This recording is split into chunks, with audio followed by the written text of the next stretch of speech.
Hello, good evening, and a very warm welcome to the 2025 Total Energies Under-17 Africa Cup of Nations.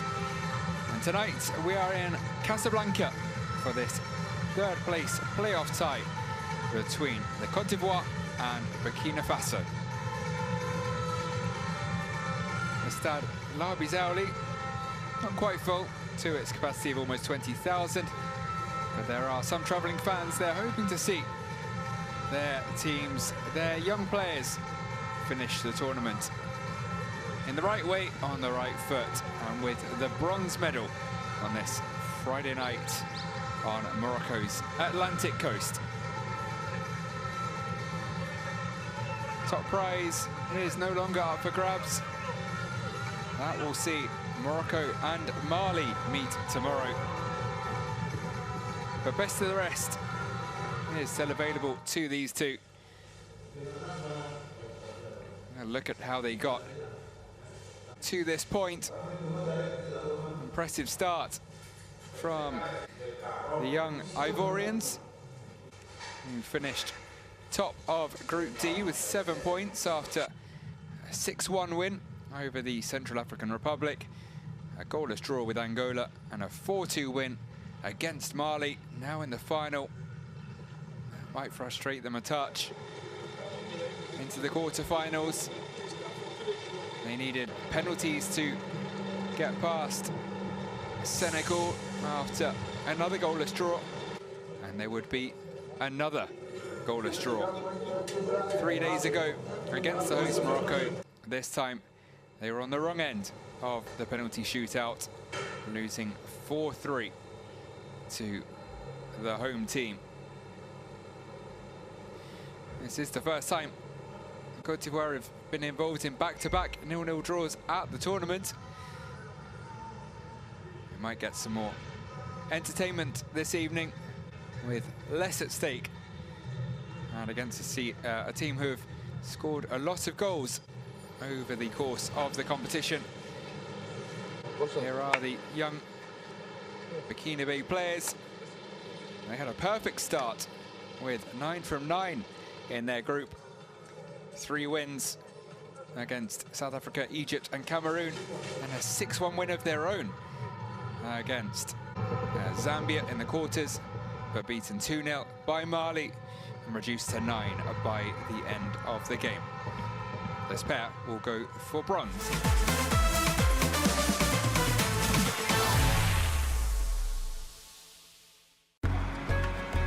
Here, we're known for our sense of service. It's all about finding ways to support you. Day after day, doing everything we can to be useful and providing energy in all its forms. Everywhere, every time, all across the continent.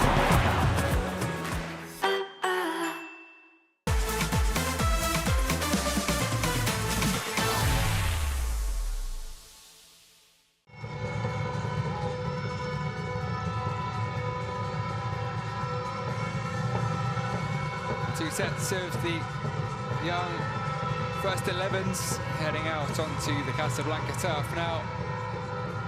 Not the prize they were hoping to be going for this weekend, but nonetheless a bronze medal, very respectable in this pretty special competition.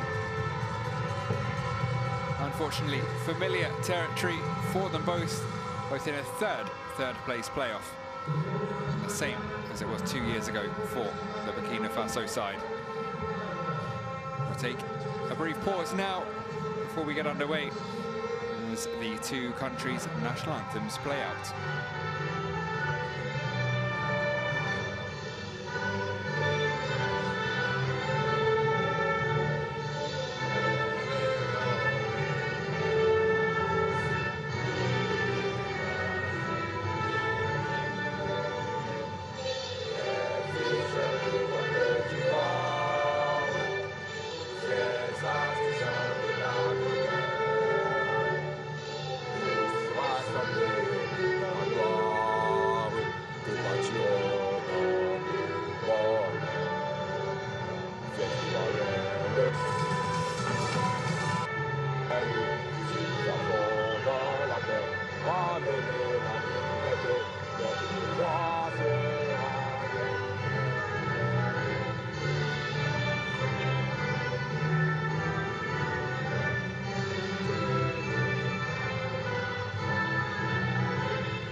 L'Abidjanais of the Côte d'Ivoire sang out proudly on and off the pitch.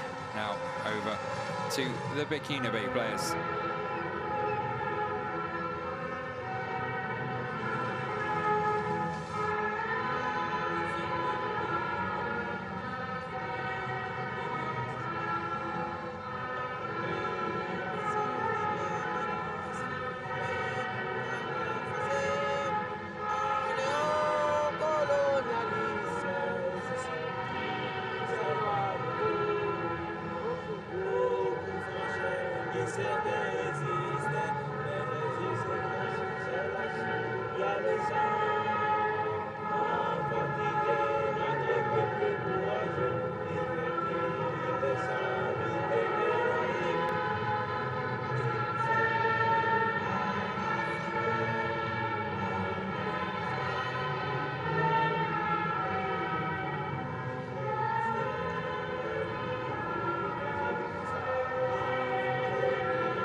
It still means to all those taking part. To Tanier playing out, also known as l'hymne de la victoire, or une seule nuit, the anthem of victory, one single night. It couldn't inspire them to victory on that single night 3 days ago. Can it tonight? And thus to the bronze medal.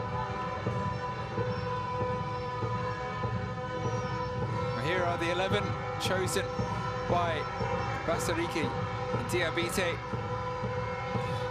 Christ Kouassi remains in goal. It is a less familiar 11.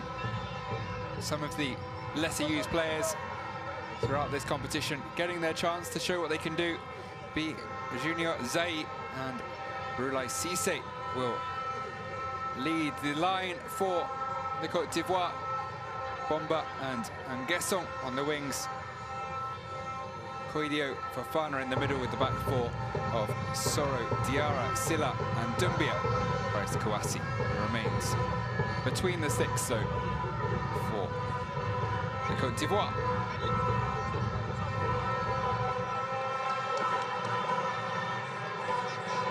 Burkina Faso captain Fadil Barrow makes his way into the middle to meet with the referee for this evening's action. That is Lomenson Tori Ajanaina of Madagascar. And it is Kouassi with the armband for the young elephants of the Ivory Coast. First battle won by the Burkina Faso captain. VAR is there if required. Abraham, Lalu and Co will look over any contentious decisions this evening. It is a more familiar Burkina Faso 11. A couple of enforced changes after the suspensions for the red-carded Bagiogo and Kone. But the other 9 keep their spot. It's Sheikh Sanogo who comes in, and Abdoulaye Diaby as well. Sanogo into right back, moving Abdul Ouedraogo from that fullback position into the midfield, and it's Fadil Barrow who drops back from midfield to fill the void left by Kone. Captain will play at centre back this evening. Still Diakite and Tapsoba, tournament's top scorer, up top for Burkina Faso. This could be seen as something of a battle for the golden boot. One problem with that though now, we've seen the lineups. Tapsoba on 7 goals starts, second in the scoring charts. The Côte d'Ivoire's Aligno Aidara will watch on for the bench, at least for now. Just one goal between them, though. Wouldn't be surprised to see him introduced at some point, and thus very much still up for grabs. With others lurking, of course, still to play in the final.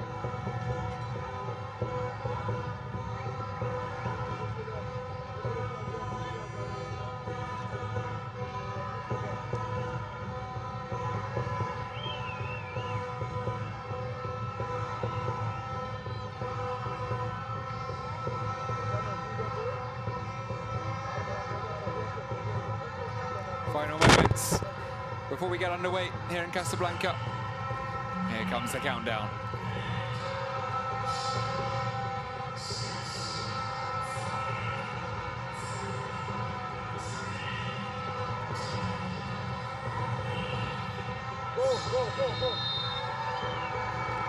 So the referee blows the whistle and away we go in Morocco for the penultimate time.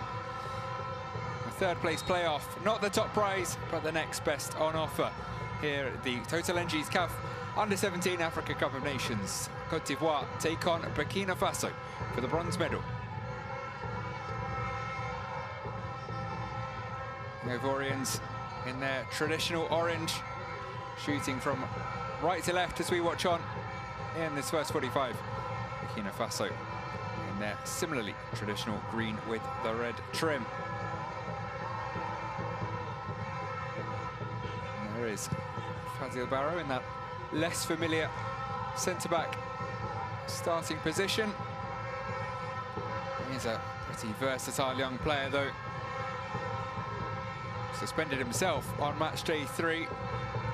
Came back into the team for that emphatic win in the quarter-finals. 6-1 against Zambia. Basariki Diabate saw his men, his young men, and a 6-1 win of their own during the group stage, but neither could make it happen when it really counted in the semi-finals. Oscar Barrow disappointed, but still proud of his team. Now look to finish here on a high with a win.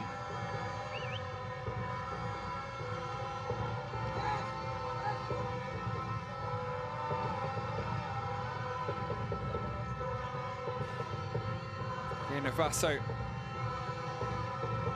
losing their semi-final 2-0 against Mali, eliminated at the semi-final stage for the second successive time. Lost to the eventual champion Senegal on penalties 2 years ago. They are just the second team to feature in consecutive third-place playoffs, with Guinea, who did so in 2015 and 2017.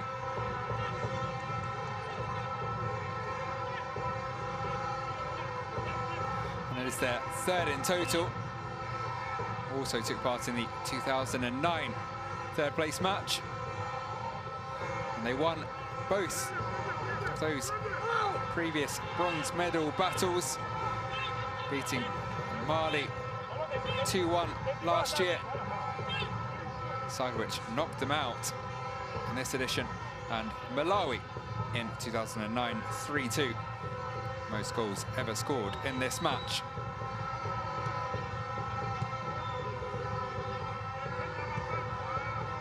Every single time they've played in the third place playoff, it has been in North Africa. Not again the case here, of course, in Morocco. Wonderful host country and venue it's been here, the Lawi Zauli.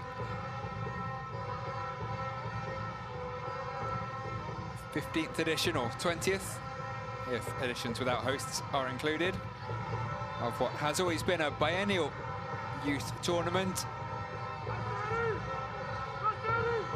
It will now become an annual competition in line with the Under-17 World Cup.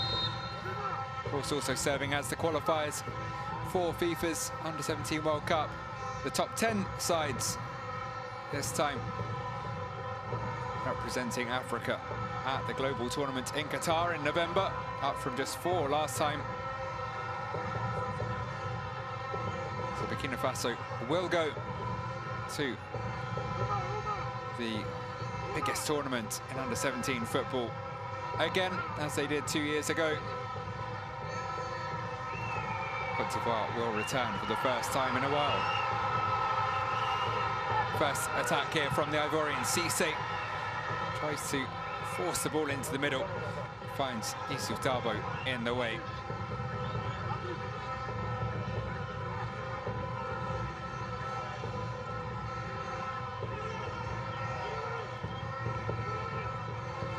Making his first start, Brulai Cissé.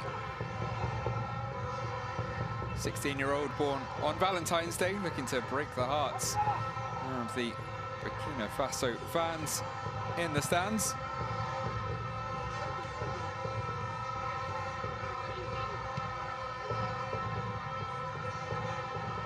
Did though score 1 goal already this tournament as a sub on match day 3. Wasn't used in the quarters or the semi-final, however.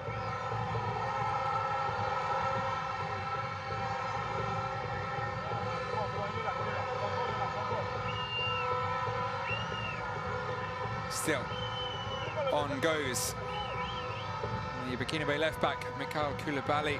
Ultimately, is stopped on his way into the box. A very reliable presence at the back and down that left-hand side. Koulibaly.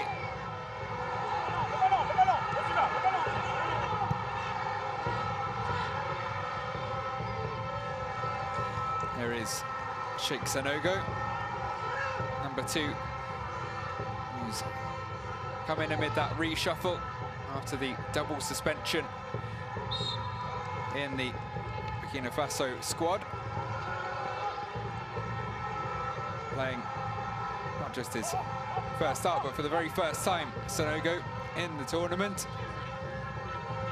No way past Abdul Ouedraogo before now, but with Ouedraogo moving on up the pitch into midfield. The other Ouedraogo, Prince Ouedraogo, between the sticks.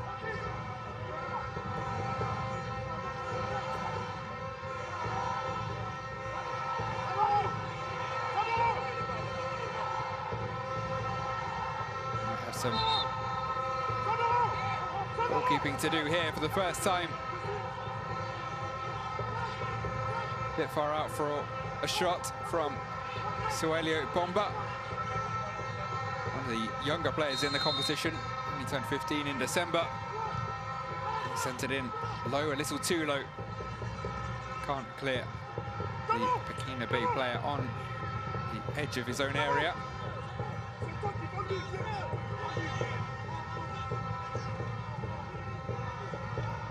Cissé.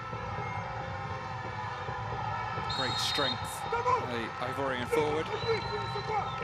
And there'll be another free kick here for Côte d'Ivoire in an almost identical position to the one a moment ago.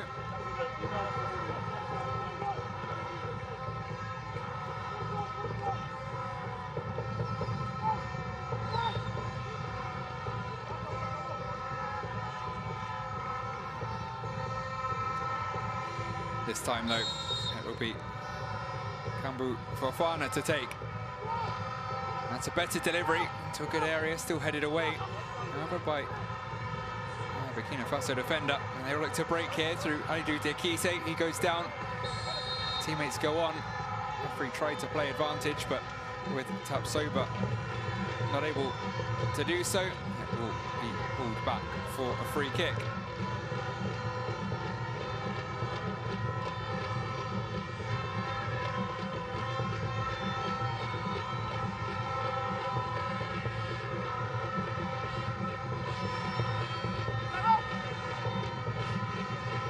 This one won't, though, be sent into the box. Burkina Faso content to start again from the back. Good.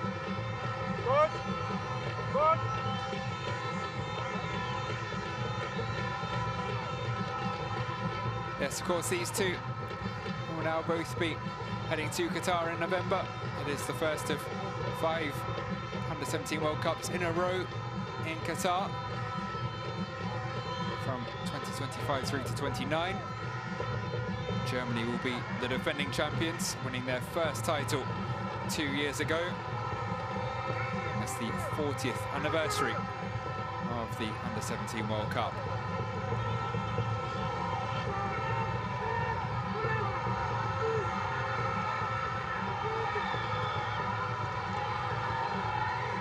Well worked forwards by Côte d'Ivoire. There is Zai. There's the overlap from Dumbia. Koulibaly in the way.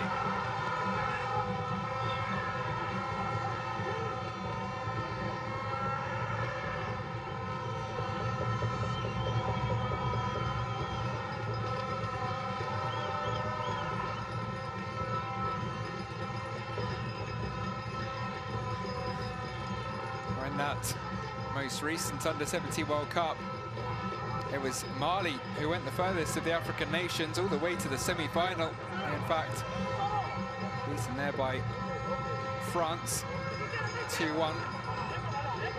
Who would then lose to Germany in a penalty shootout in the final. They knocked out fellow Africans, Morocco, along the way. Those two will now meet tomorrow in the final. Perhaps once again in the global tournament in a few months' time.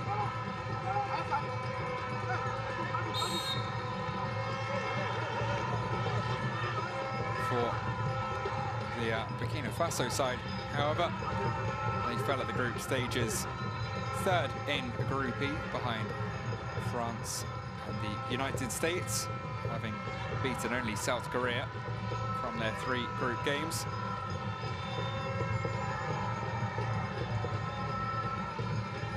It'll be a very different Under-17 World Cup this time. Far more teams involved. Certainly one to watch. Of course, the Under-20 AFCON also coming up, starting just over a week's time. Plenty more of Africa's brightest young talents after this tournament comes to a close tomorrow. Will still be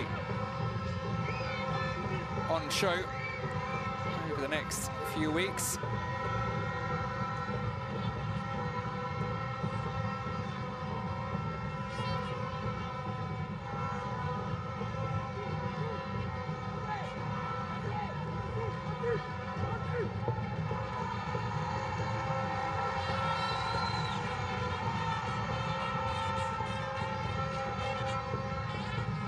It's been an interesting first 10 minutes or so, rather even. Few attacks, but no real clear-cut chances thus far. They are far from holding back, though. Can afford to be less cagey, and they just like that, slipping it between the legs there brilliantly for Fana. Now out to Bomba. His footwork not quite as impressive, and Burkina Faso can look to break here. It's over the top for Tapsoba, but as was the case for too much of the semi-final, it was a hopeful ball in his direction, one which he ultimately chased to no end.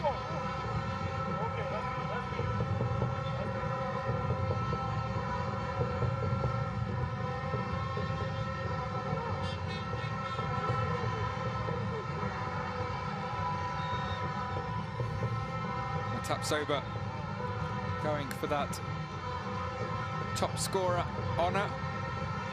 So too Haidara, if he's to make an appearance later on. Those two currently on their own at the top of the scoring charts. Tapsoba finished second in the qualifiers to Abel Nyirongo of Zambia.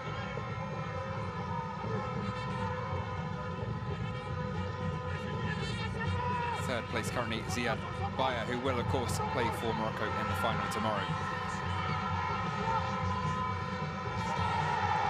Great footwork once again from the young Ivorians. Here's Soro.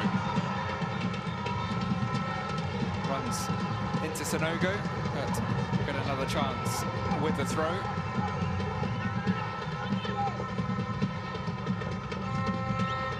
Attempt to get that under control from Cisse, but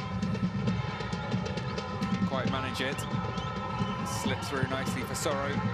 Sent it in early. There were two Burkina Faso defenders there to deal with it, but further forward, unaware of perhaps better positioned teammate behind him. Sent it to a Ivorian player. No harm done ultimately, like with Côte d'Ivoire defenders in their own half.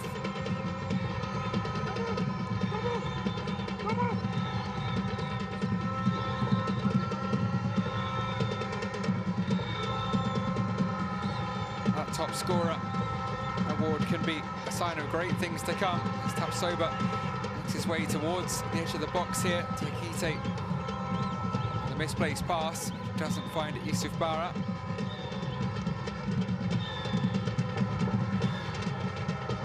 So it's a pretty impressive list of former winners. Isaac Success and Kelechi Iheanacho of Nigeria sharing the honour in 2013, and a couple of years later another Nigerian, a certain Victor Osimhen, finishing top of the list despite his side being knocked out fairly early in the tournament, and he has of course gone on to score goals for fun at a senior level as well ever since.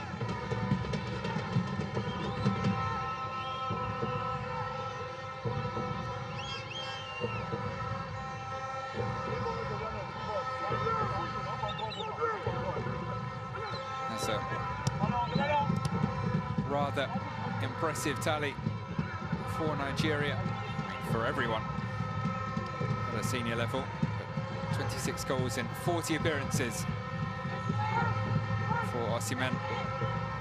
Could Tapsoba have a similarly impressive future? He's had such an impressive tournament, and here he goes now. Through on goal, looking for goal number 8, denied. And denied not just by Christ Kouassi. Well, no, I thought that was the referee blowing for offside. Just a convincing whistle from the crowd. So it was a crucial save by Kouassi.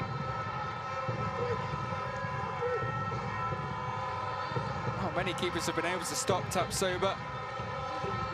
Scored in the first 4 games of the competition until that clean sheet earned by Mali in the semi-final.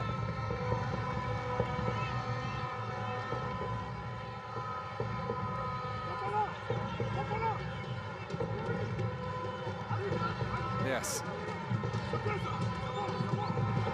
Some impressive goals as well amongst those 7.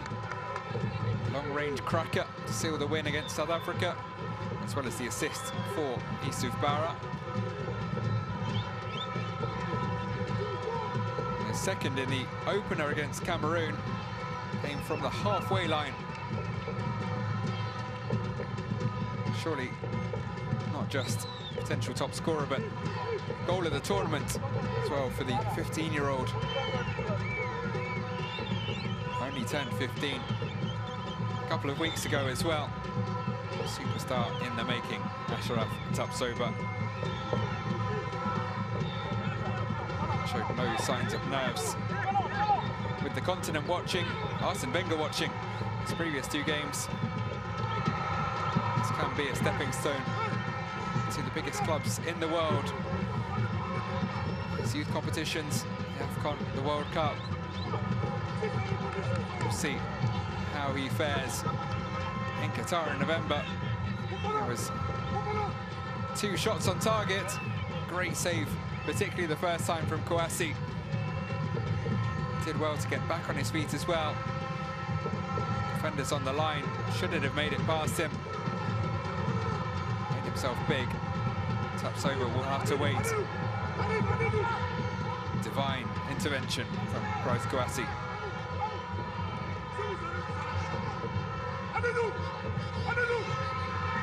Bomba sees his cross cut out, as they have done throughout the tournament. Burkina Faso looking to strike on the break. Abdoulaye Diaby has to knock it forwards. He was brought on as a sub second half of the semi-final. Did pretty well. It was then, very soon after his introduction, given an uphill task, as was the case for all his teammates as well. Shortly after conceding the second, reduced to 10.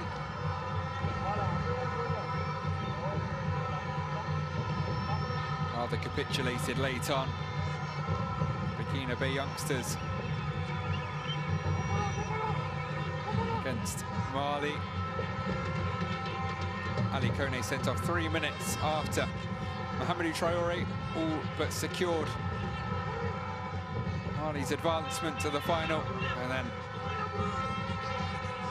insult to injury, Bagayoko with a second red in stoppage time.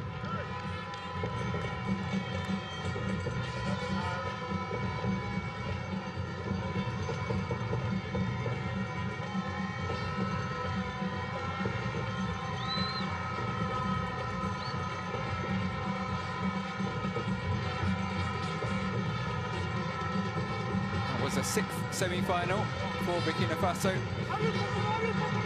Only Mali and Nigeria are featured in more. Couldn't though reach their fourth final.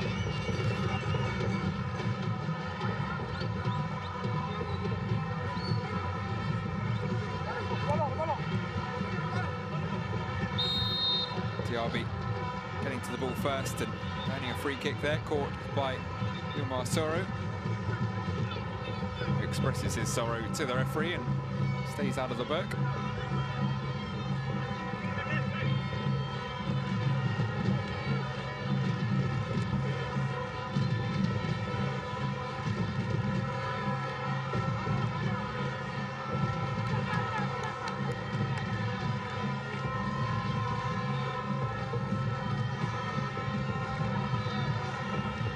Barrow, 53-year-old, is a humble man, one who's achieved something pretty impressive though with this young group of players. Child from a working class neighborhood. He says that taught him to be humble, to work hard, never forget where he came from. It's a philosophy he applies daily, evident in his calm demeanour throughout the tournament, even when things were rather falling apart on Tuesday night. Worked as a teacher before fully dedicating himself to football. That does show his ability to keep calm and pass those values on to the young men he's been overseeing in the past months.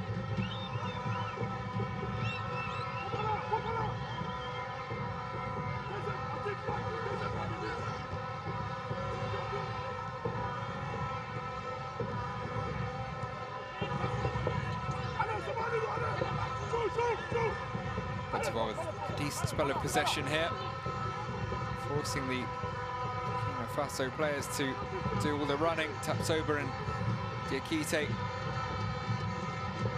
trying to employ something of a high press. There will be some tired legs, end of a long tournament. Very frequent, the games, even with the energy of youth on their side. Perhaps an advantage for the Côte d'Ivoire players who've been used less. As the attempted cross from Ouedraogo goes astray, in his more familiar position there on the right flank.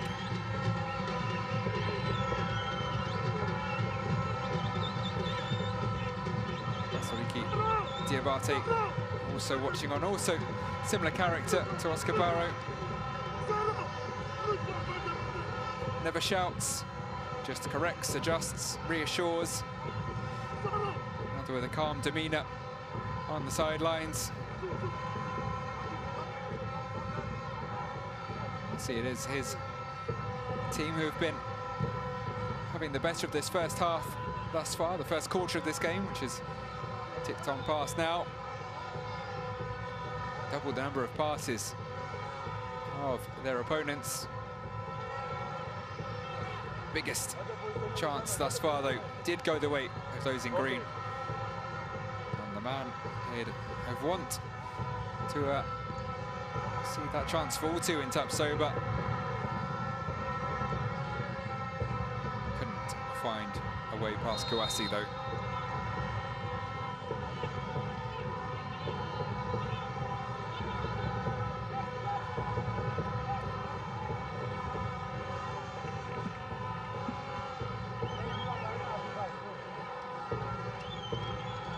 There is Tapsoba. We'll wait patiently here.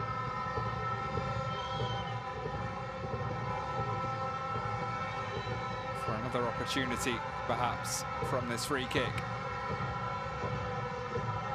More free kicks. The Burkina Faso team. This there. First truly dangerous one, though.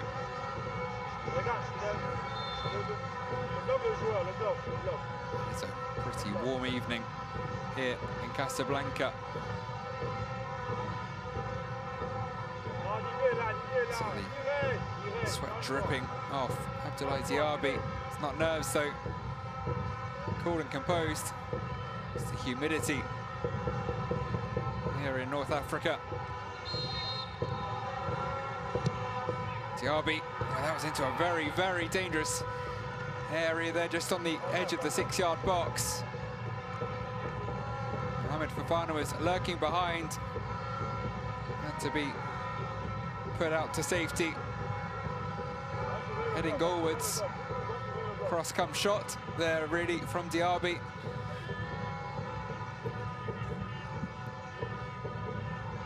Côte d'Ivoire survived the immediate danger, but now have to deal with a corner. Yusuf Barra to take just after. Referee has a word with a couple of the players jostling a little too rough for his liking. Fofana and Koidio.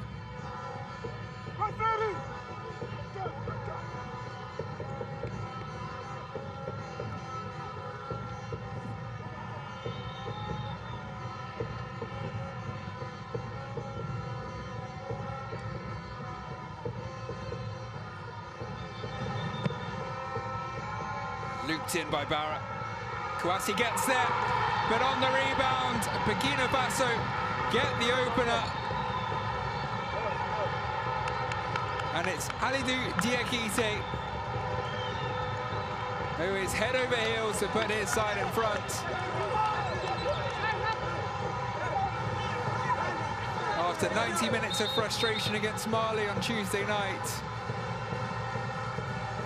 they exercise those demons here, breaking the deadlock inside half an hour. There is the stoic response from Diabate. Did well to get a glove to it, Kouassi, but ultimately unfortunate that it dropped right onto the boot of Burkina Faso's number 9. Who quite brilliantly passed it into the side netting. Sea of orange in front of him. That was flipping fantastic.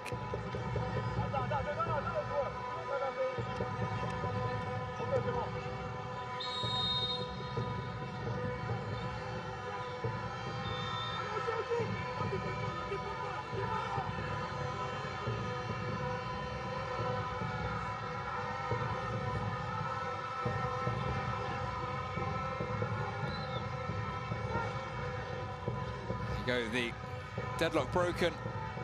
How will that change things from here on out? A long way to go still.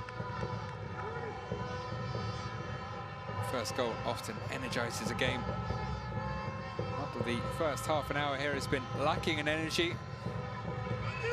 Côte d'Ivoire pick up where they'd left off just before that early blow. Doumbia down the right. Cross blocks, but now throw into the box. Picked up just outside by Zai. That was dangerous. Fatou Barra, I think, has stayed down. Referee just heading over to check on the Burkina Faso captain now.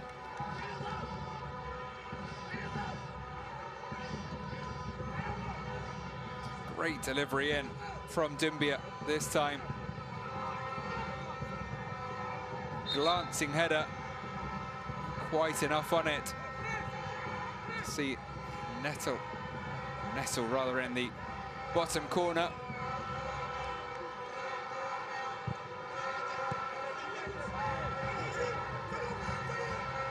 Tricky pass for Varner to control. And he succeeded in teeing it up for Smario Bomba.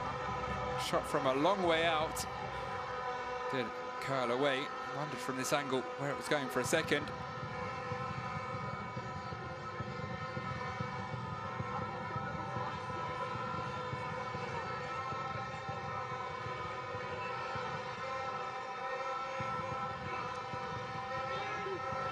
Diakite with his third of the tournament.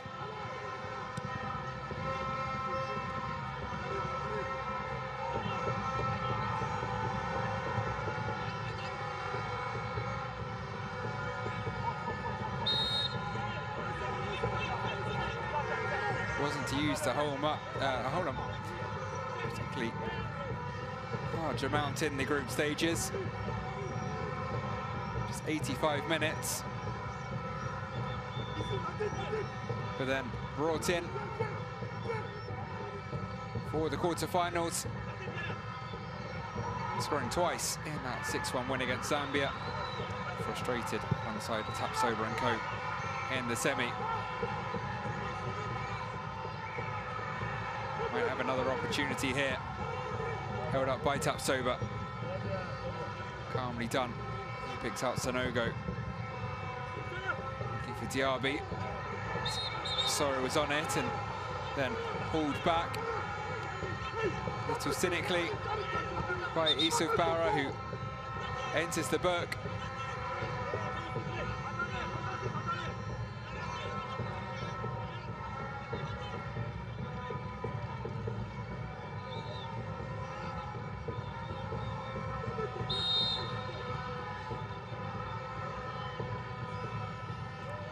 Goal to his name, Issouf Barra.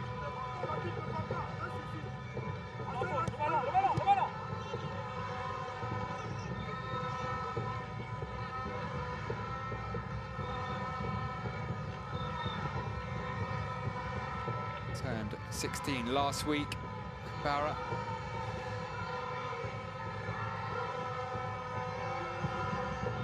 Vasari Silla in the Ivorian defence turned 16 on Wednesday. Wouldn't have been a particularly sweet 16, coming just minutes, in terms of midnight at least, after that semi-final loss, particularly with Silla missing the 6th penalty of the shootout. Very harsh. Moments before it ticked midnight for his birthday, Silla missing the crucial penalty that saw his side knocked out. Got some work to do here. Diakite to Tapsoba. Diaby goes for the 1-2, gets it back from Fofana, heads for the byline. Omar Soro with another important challenge. Seemingly one that's left him in some pain as well. No contact between the two. Just a little awkward in the way he made contact with the ball.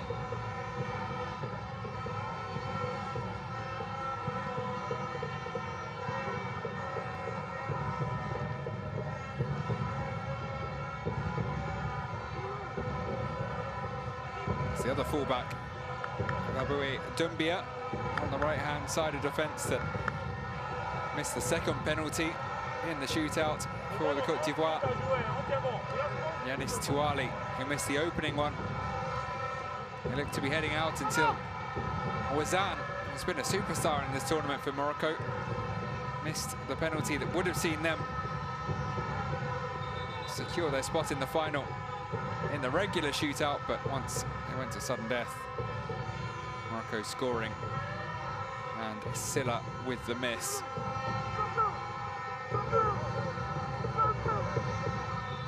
Touali watching on from the bench for now.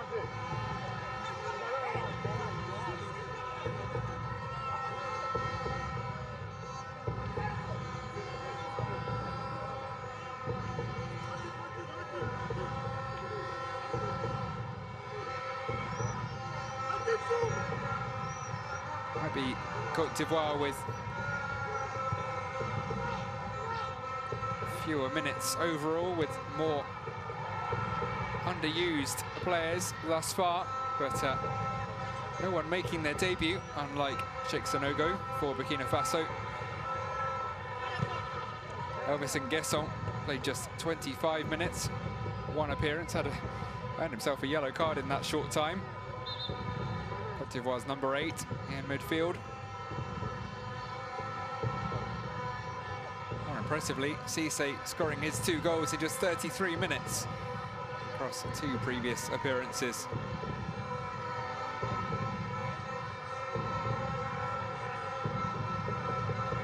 Sorrow in the wars, caught late there as he made the clearance. There is Cissé. Now played more minutes in this game than he had in the tournament up to this point. Will perhaps be disappointed not to have scored. First half chance of the game went his way. He seemed to be playing as the out-and-out striker. Sai certainly a lot deeper. Was listed as the second part of that front 2 in the official team sheet.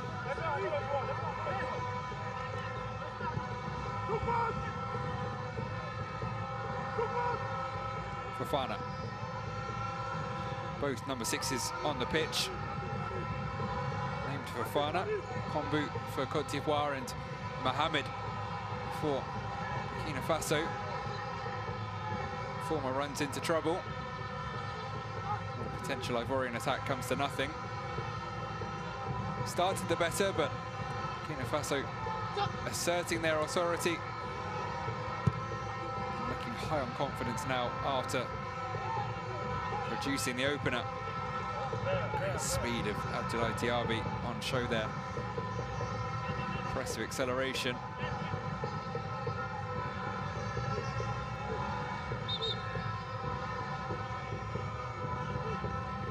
This is the first meeting between these two at the Under-17 AFCON.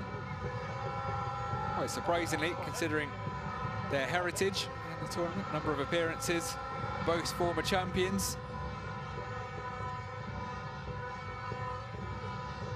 Taps over us really well there by the corner flag to keep that alive and find Diakite. Sanogo doesn't do quite as well. His weaker left foot. Cross going out of play for a goal kick.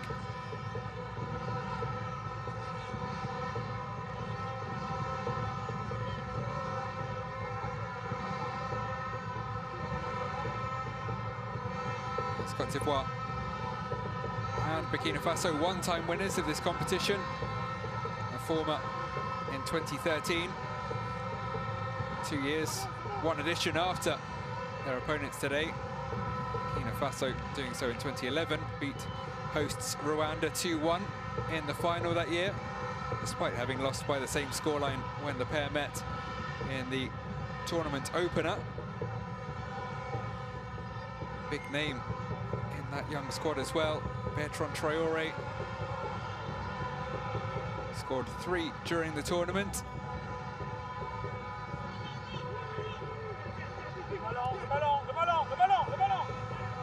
There's now, of course, the Burkina Faso captain.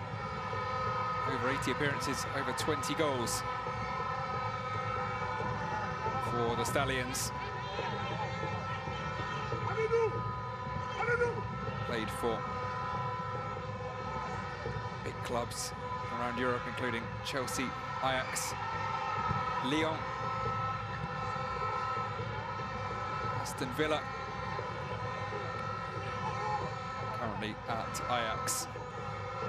A second spell, previously on loan.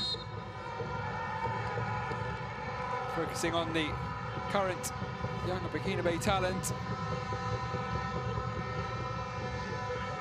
Fofana brought down.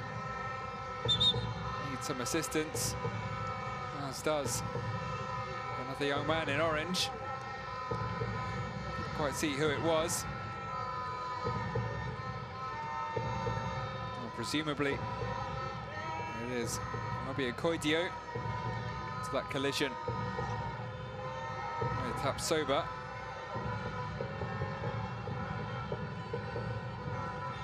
Back on his feet now.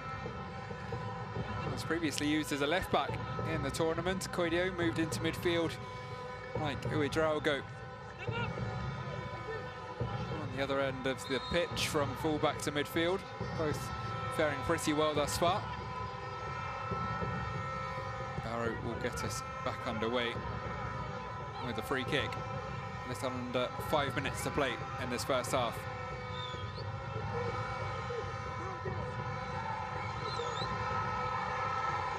Bomba can bring it away. Has to find a way past Sanogo. Doesn't manage to. Great work by the young fullback. Barra has two for company, has to retreat. Back to Koulibaly.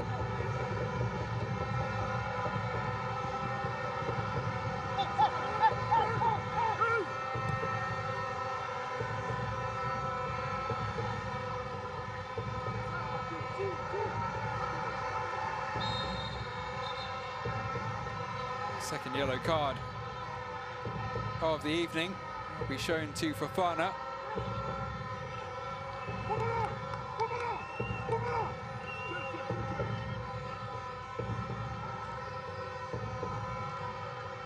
It's first of the tournament. It was deemed a cynical challenge by the referee.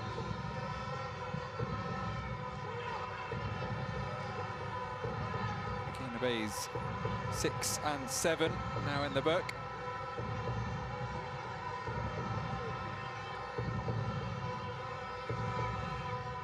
I'm sure Oscar Barrow will want to ensure they don't see any red cards this time. Côte d'Ivoire still with far more passes, more possession as well, and their opponents, but haven't been doing enough, haven't been doing quite as much with the ball in this first half. And it is generally the way in which this Burkina Faso side operated. Deadly on the counter. Completed just 405 passes in the group stage, the fewest of the 8 quarter-finalists.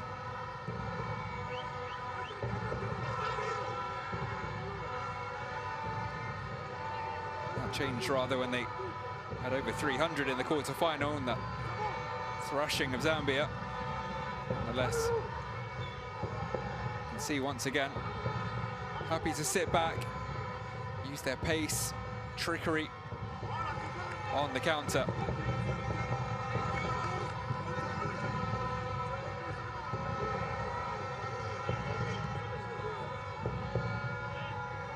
Dibate.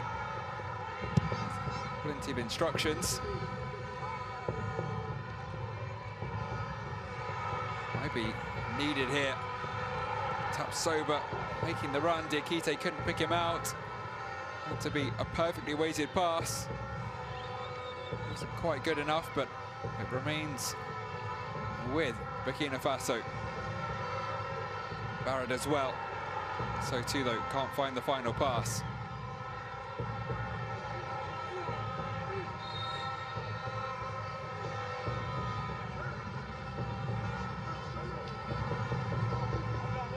Play again, so Fofana can be checked out. That is Fofana of the Côte d'Ivoire.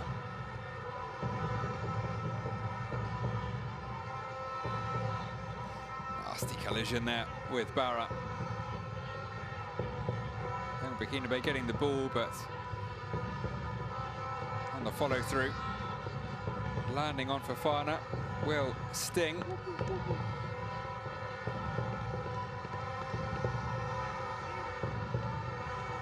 Bit of ice required. He'll try to carry on.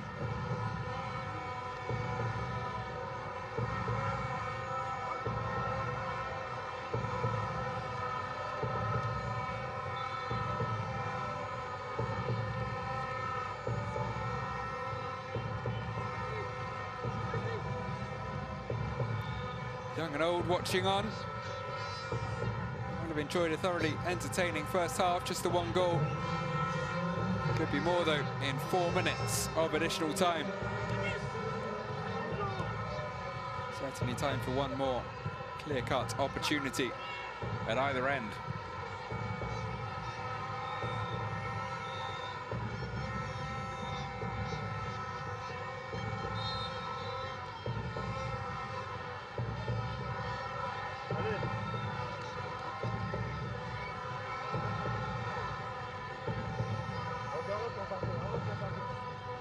As well as that triumph in 2011. Burkina Faso also twice silver medalists, twice in a row. Lost to Ghana in '99 and Nigeria in 2001. Runners up in their first 2 appearances.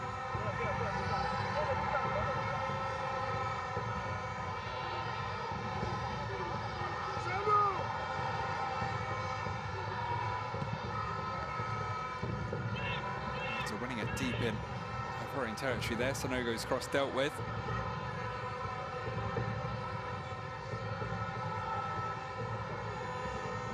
Sanogo back to Ouedraogo. Tapsoba using his strength. It's quite a physical presence for a 15-year-old Tapsoba. He's been able to fare so well against players more than 2 years older than him, which of course makes a huge difference at this age, in your mid-teens.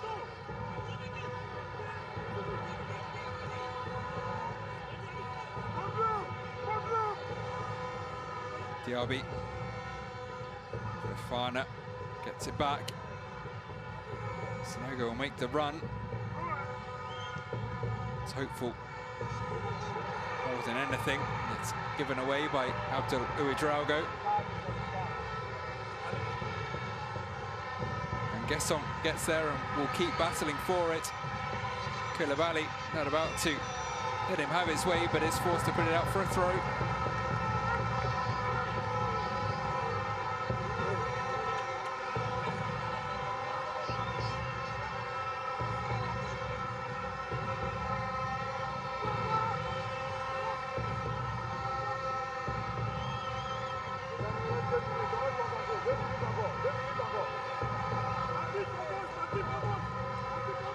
Diarra.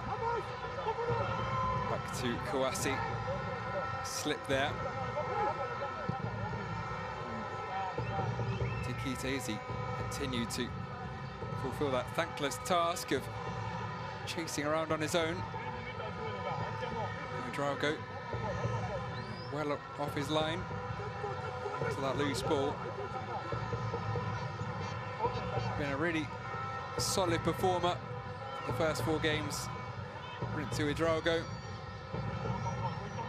had only earned the 1 clean sheet, but had saved a penalty against South Africa and also produced some big saves there to prevent what would have been an equaliser at that point.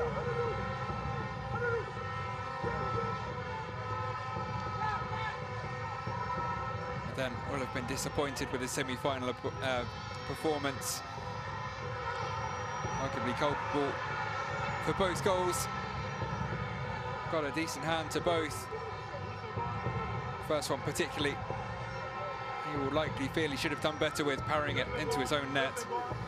But so far here, halfway to a second clean sheet of the tournament. There is the halftime whistle. Burkina Faso 1-0 up after 45 minutes through Halidou Diakite. Volleyed home on the rebound after Christ Kouassi there had parried clear, half punched, not firmly enough. A corner into his box. Diakite lurking quite brilliantly, passing the ball into the side netting. That is the difference between the two sides. It's the first half of this third place playoff of the CAF Under-17 AFCON.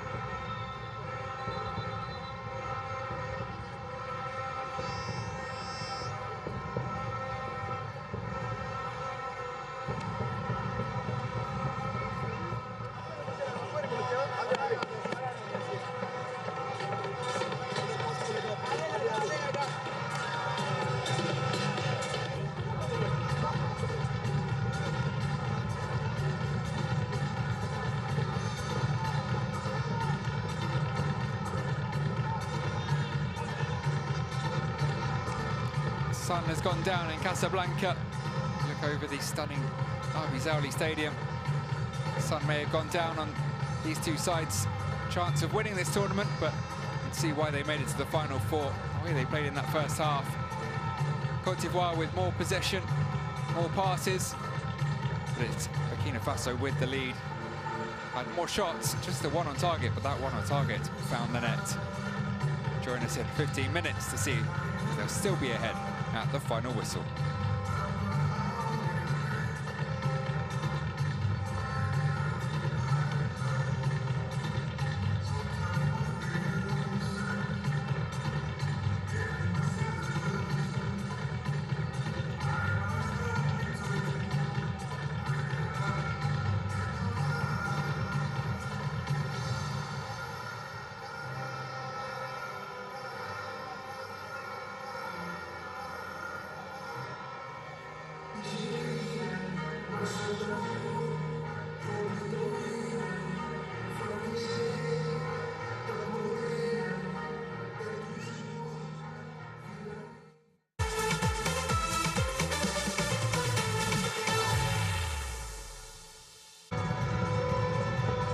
Back now at the first half of this Under-17 AFCON third place playoff between Côte d'Ivoire and Burkina Faso. Bronze medal up for grabs between the two losers in the semi-final, beaten by Mali and the hosts Morocco, these two. Well, it's through for Tapsoba, tournament top scorer, denied by Christ Kouassi. And on the rebound, keeper there again. Now it can be tidied up by Mohamed Diarra. Hasn't missed many opportunities in this tournament, 7 goals to his name. That was one of the best. A great save from Kouassi. Quickly down to his right and quickly back to his feet to deny Tapsoba on the rebound. Free kicks fired in low to a dangerous position at the near post. Fofana couldn't divert it on target. Importantly put behind by Mobio Koizio. Souf Barra loops it in. The punch from Kouassi will drop for Halidou Diakite to open the scoring. And he is head over heels to have broken the deadlock. His third in the tournament. Kouassi did well to get there first, but not quite enough on the punch, and unfortunate to see it drop right onto the boot of the Burkina number 9. Found a way through the sea of orange in front of him. So it is, at half-time, Côte d'Ivoire 0, Burkina Faso 1.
Welcome back to Morocco for the second half of this third place playoff between Côte d'Ivoire and Burkina Faso at the 2025 Total Energies CAF Under-17 Africa Cup of Nations. And a change clearly deemed necessary by the Burkina Faso coach Oscar Barrow at the halfway point. On will come number 15, Kassoum Nana, for the second half. Making his 5th appearance, the previous 4 not amounting even to an hour's play. A super sub. Can he produce another super performance here? Will that even be necessary with a 1-0 lead at the halfway point as we get back underway for the final 45 minutes of football in this competition for these two. Burkina Faso 1-0 to the good, courtesy of Alidou Diakite's volley just inside the half hour. A corner punch clear by Chris Kouassi, who had earlier in the half made a great double save from top scorer in this tournament, Ashraf Tapsoba, denied number 8 by Kouassi, and his punch falling right to the feet of Tapsoba, who did brilliantly to volley home into the side netting.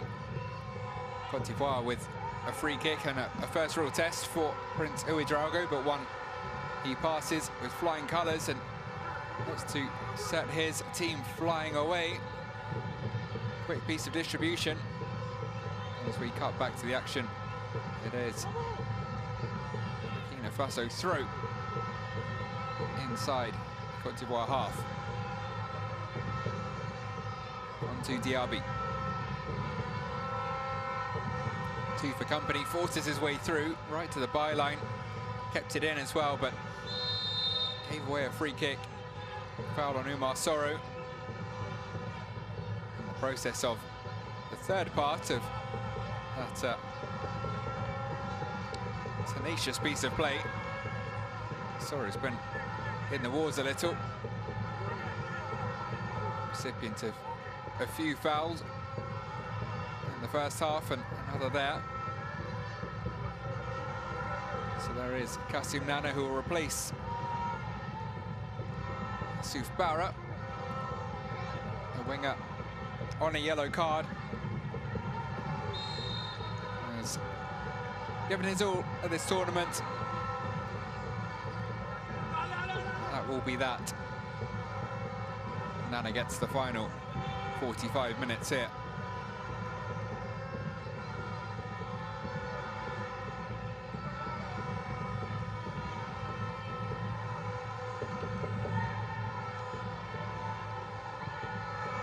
Shot from range was a little too close for comfort there for Prince Ouedraogo.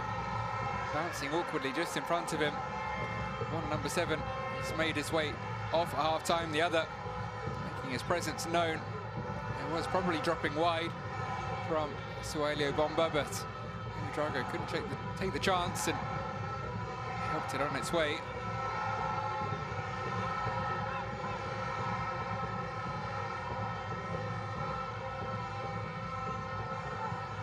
In straight onto the head of Fadil Barrow, Burkina Faso captain. Bomba goes down, doesn't get the free kick.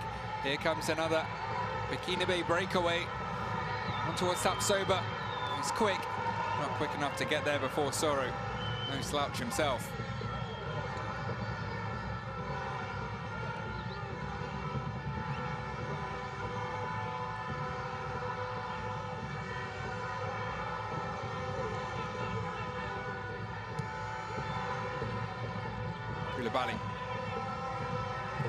Ouedraogo, slightly loose touch, but he makes amends. Cross in though was a little rushed. Comes straight back in the direction which it came.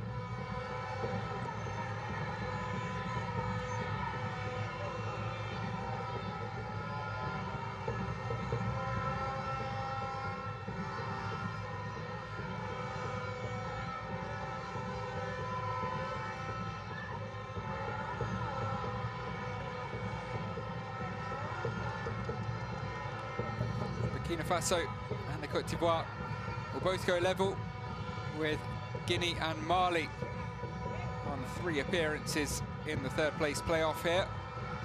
Joint most by any team in this tournament.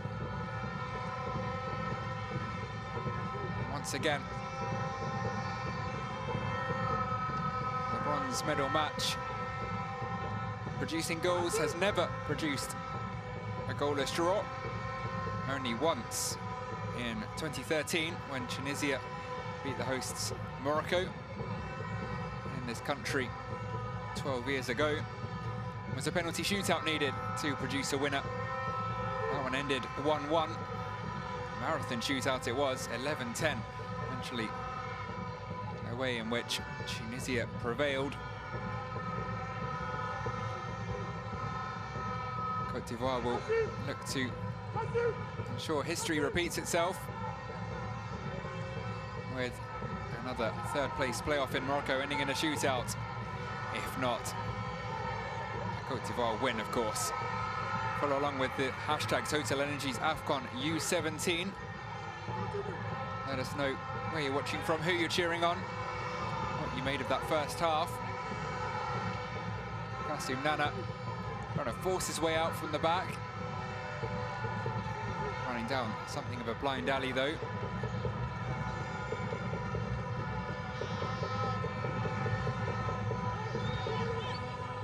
They've always been pretty close-run affairs as well. The third place playoffs. After 13 previous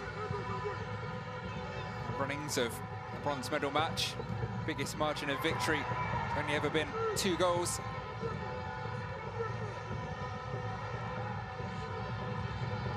Diaby knocked in by Sanogo. Silla sends it back where it came. Take 2 for the right back. This time it will go over everyone, through to Nana. Koulibaly, the delivery in from the left. Côte d'Ivoire a touch pinned back at the moment. Diaby backing himself. That acceleration again though. Soro was first to the ball. On the foul by Sanogo. We're talking to, nothing more. Heartfelt apology there from the young fullback, turned 16 last week. Maybe just about enough to convince the referee not to produce a third yellow card for a Burkina Faso player. Oh, awkward for Nguesson. He inadvertently chested it down for Kassim Nana. Couldn't make the most of that potential opportunity. Now it's Zai.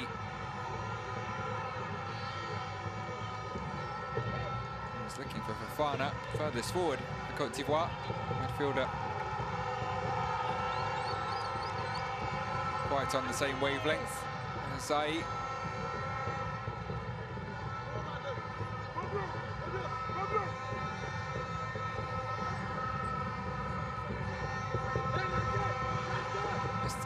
A little careless, a little wasteful at times. Côte d'Ivoire this evening.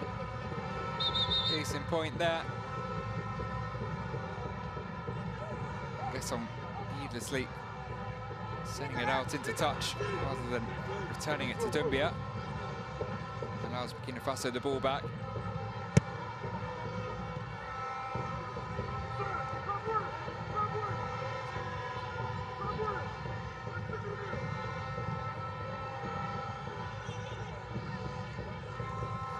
On through to Kouassi.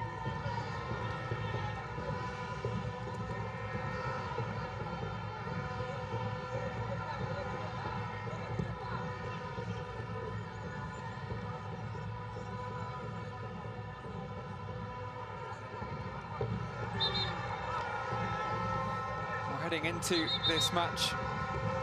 Côte d'Ivoire had only conceded 3 goals. With only the Morocco side that knocked them out in the semi-finals having conceded fewer. Number 4 here has left them behind. The response from Basariki Diabate little under 10 minutes into the second half, is a triple substitution of Kam and Gesson, Cisse and Koidio. On come Gobei, Haidara and Some.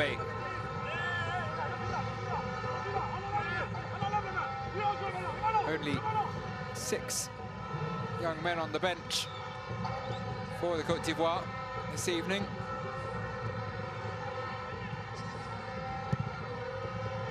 Half of those now introduced in one fell swoop by Diabate.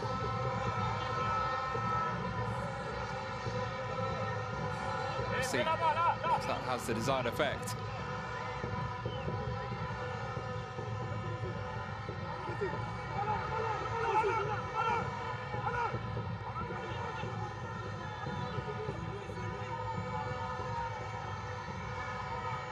Immediately, that's more like it. And here is the number 9, and it's going to sneak its way through Prince Ouedraogo. It's a nightmare moment for the keeper, but is it about to be cancelled out? And over comes the referee. Round of applause from Diabate. Was it offside? It was. Immediate impact from Haidara. That is not one, either way, that Ouedraogo will want to watch back. Fortunately for him, it won't count. I said how he was culpable, arguably, for the 2 goals in this semi-final. Would have been absolutely no doubt about the fact he was culpable for that. It would have seen his teammate Tapsoba matched at the top of the scoring charts by Haidara, unless, of course, Gobei got there before the goal line. Either way, we are as you are now. But a clear statement of intent from the substitutes, who combined for what was very nearly an equaliser. Of course, it was Haidara immediately threatening the Burkina Faso goal. As Gobei just getting ahead of himself, losing his footing.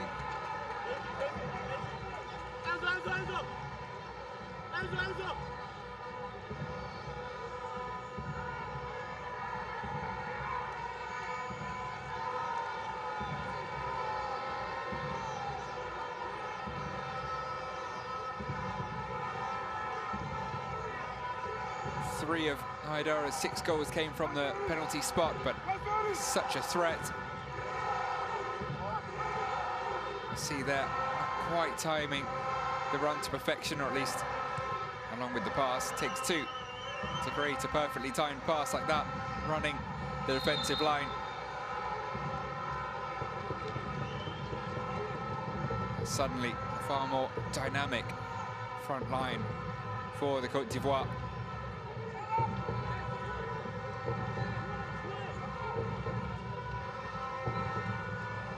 Fadi Barrow, who will leave this free kick to Ouedraogo, and Co are given a pretty clear warning there within seconds of that triple change.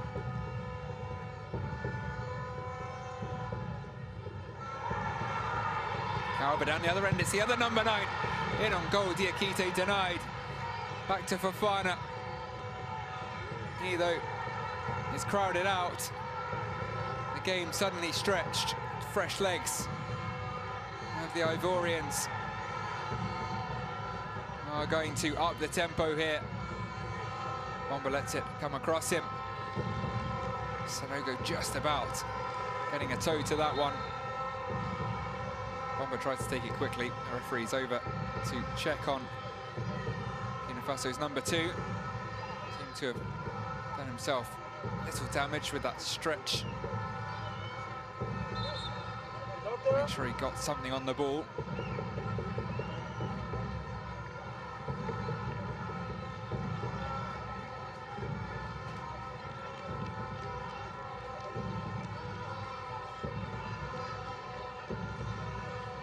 Just taking a little too long over the ball there. Mohamed Diarra bailed out by his keeper. Another strong save, one-on-one from Kouassi. Stayed on his feet, ensured that Diakite didn't slide that between his legs, under his body. Allowed his and his country's second of the evening.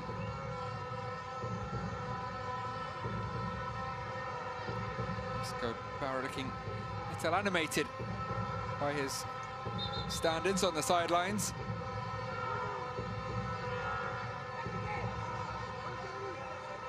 Diabate still pretty cool, calm and collected. Former Racing Club d'Abidjan coach, named Ivorian Coach of the Year for the 2019-2020 season. Proponent of attractive, flowing football. So too a collective organisation where each player understands their role in attack and defence.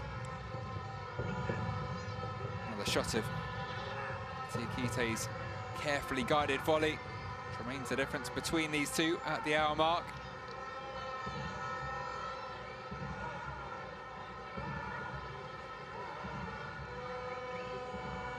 Sanogo still down. This is going to be a terminal issue in terms of his participation in this game. Tapsoba taking on advice on the sidelines.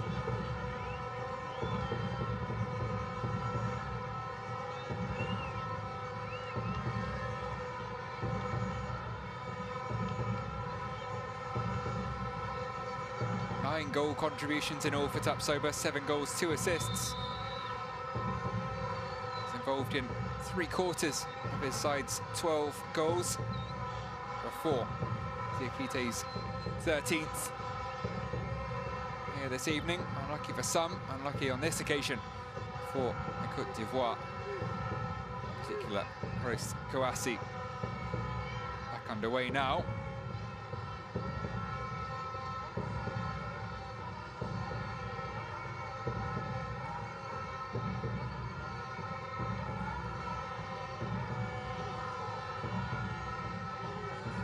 Comfortable for the Ivorian keeper.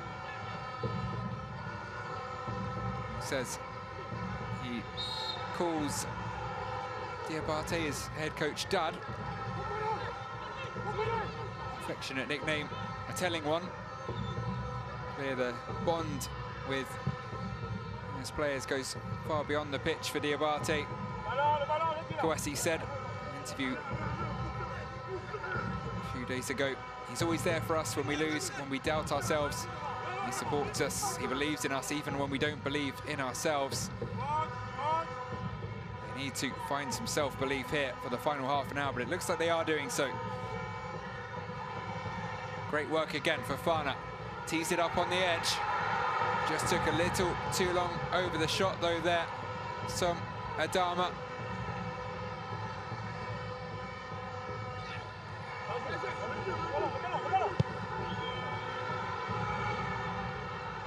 Tapsoba beaten to the ball by the recovering Doumbia.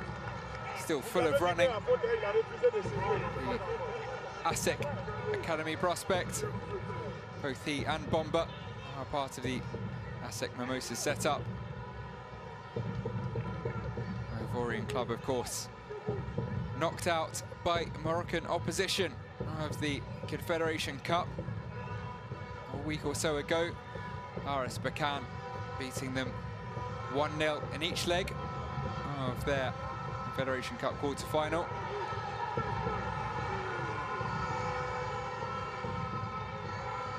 These two be playing for the senior team sooner rather than later.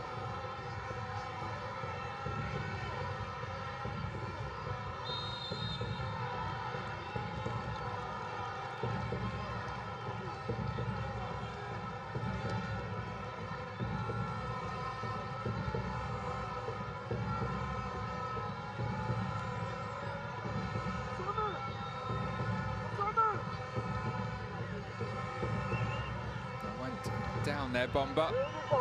And the free kick, Diaby saying shoulder to shoulder. The referee disagreed. If it was, there's too much shoulder involved. Ouedraogo perhaps keen to redeem himself after that moment. Allowing the ball to slip through his legs. He was rather a passenger there, though, as Vasily Silla headed over.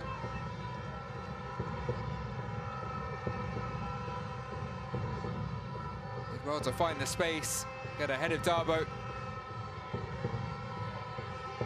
Looking to make amends himself after the penalty miss that saw his side exit the competition. It would have been a feel-good equaliser there. Wasn't to be. Now back to defending Silla. Who's that clear? Bay turning this way and that, surrounded by green shirts, but finds Haidara. Fofana displayed that behind his teammate. Making the run into the box, Gabay. There will be another change. It will be the end of Sheikh Sanogo's game and tournament. On in his place comes Komi Ouattara.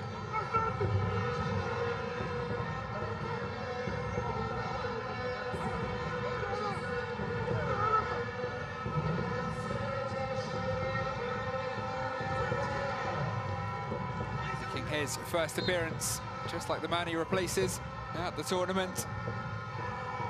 Just 14 years of age. And the youngest in the squad, and the youngest in the tournament. Won't turn 15 until October. About a quarter of this game to show what he can do. It's all Côte d'Ivoire at the moment, though. Queuing up, and they earn another corner.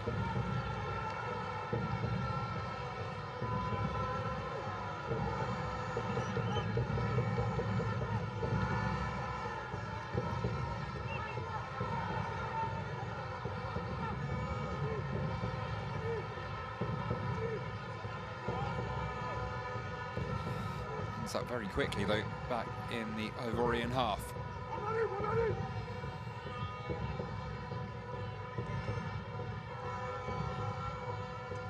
Fofana trying to keep that in, although be Burkina Faso through.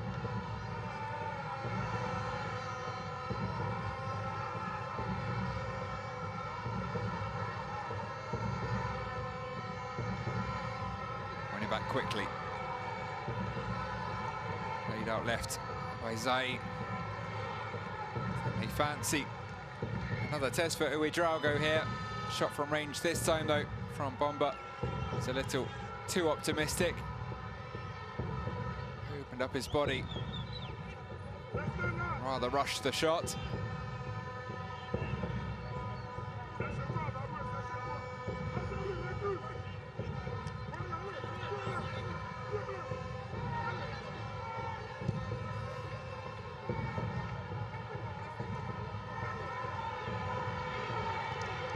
Opportunistic.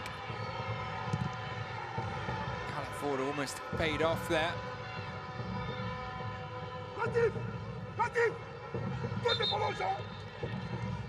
It's going to be 3-on-3 momentarily. Simnana make the most of the chance.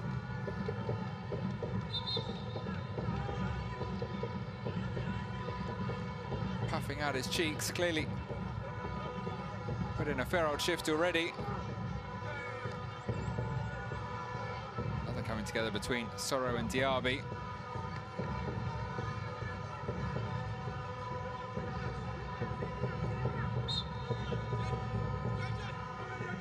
Koulibaly with the throw. Tapsoba standing on the ball. Allows Bomba to bring it away. He'll look for Haidara.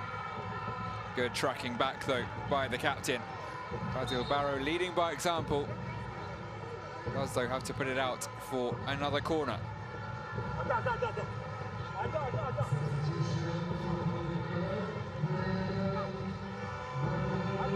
Fourth and penultimate change from Basariki Diabate sees Zai replaced by Tape Tuali.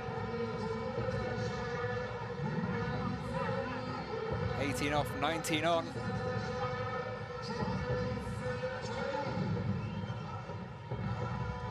Much a straight swap in midfield. Tuali 9 days younger than the man he replaced, as Kabay only finds a side netting with his attempted cross. Tuali had started every game previously.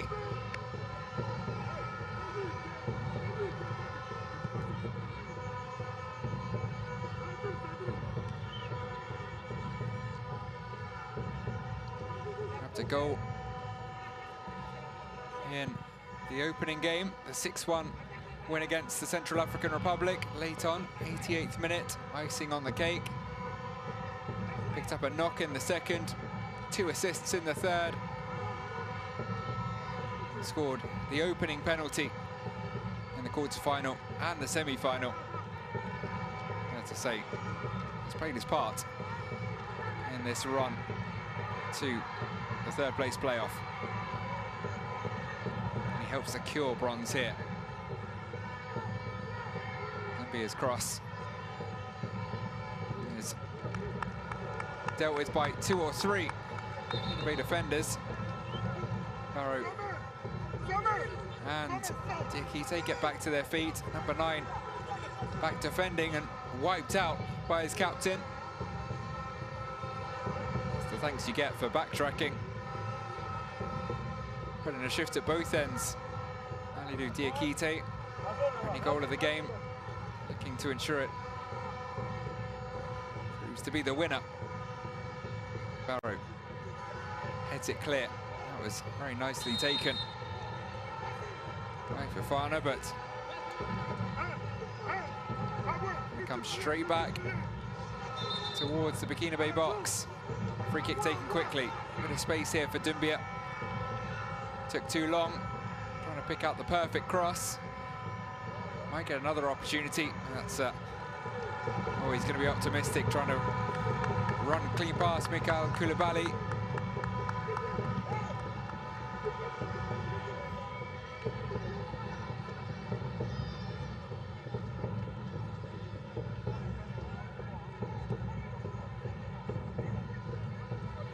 Looking to finish in the top 3 of the tournament for a 3rd time as well.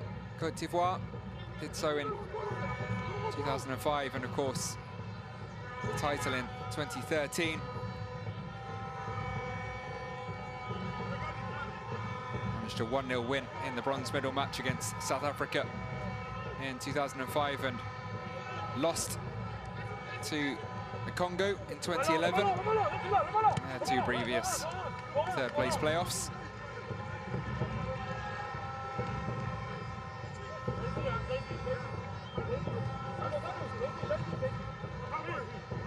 Their 1 triumph in this competition also came in Morocco in 2013.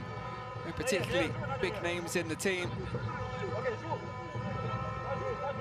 They beat the hosts 2-1 in the semi-final, and then Nigeria on penalties in the final after a 1-1 draw. Chris Bile Bedia with the goal in normal time. Were unable to defend that title in 2015 though, exited at the group stage and then didn't qualify again until this year, a decade on. Important involvement in this tournament, and would have been pleased to have made it to the Final 4 back into the Under-17 World Cup. First time in a long time.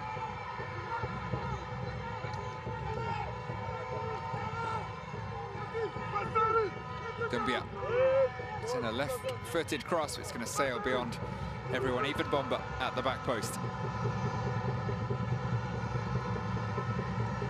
But they do tend to make the Final 4 if they make it to the tournament at all. Côte d'Ivoire, as well as those aforementioned 3 participations. The only other 3 times they made it was the group stage in '97, but Third in 2005 and fourth in 2011.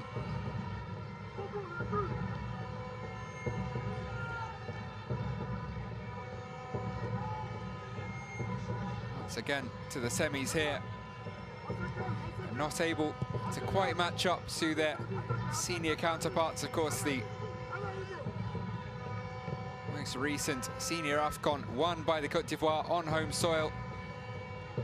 Rather extraordinary circumstances.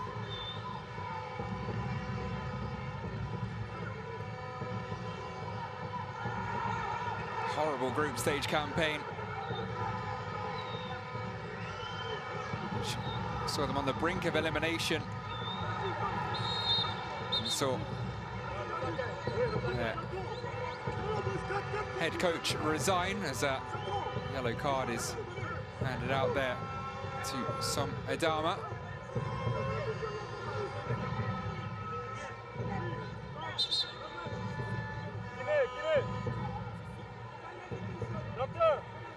Yes, they eventually scraped through. It's one of the best ranked third place teams. Made it into the round of 16. There beat Senegal, reigning champions, penalty shootout. Then scrape past Mali after extra time in the quarters. 1-0 win against Democratic Republic of the Congo in the semis, and against Nigeria in the final. Turned the game around, 2 goals in the second half, and a real fairy tale ending. Sebastian Haller having returned to football not long before after cancer treatment with the winner in the 81st minute. It wasn't quite set to be a fairy tale this time round, though. The under-17 Côte d'Ivoire side, can they turn this one around late on? For now, they have a free kick to defend, and a little under 15 minutes remaining to rescue something here.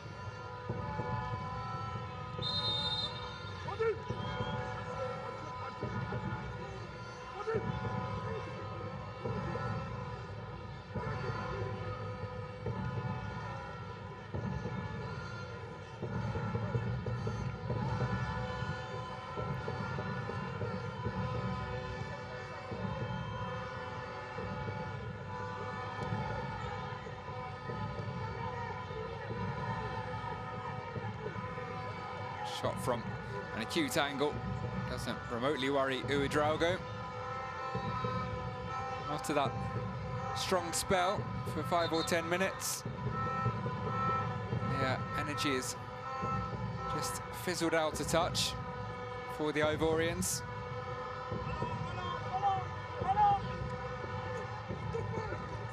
Wonderful atmosphere in the stadium and some wonderful artistry on show, both on and off the pitch. Basri Silla, cool as you like. Just knocking that inside Tapsoba, who is now 12 minutes away from almost securing himself as the top scorer. Haidara is back on the pitch to threaten. Here's seating at the top of the charts, 1 goal away, but if it is to end like this, then Bayer would need a hat-trick in the final tomorrow to get involved at the sharp end of the scoring charts.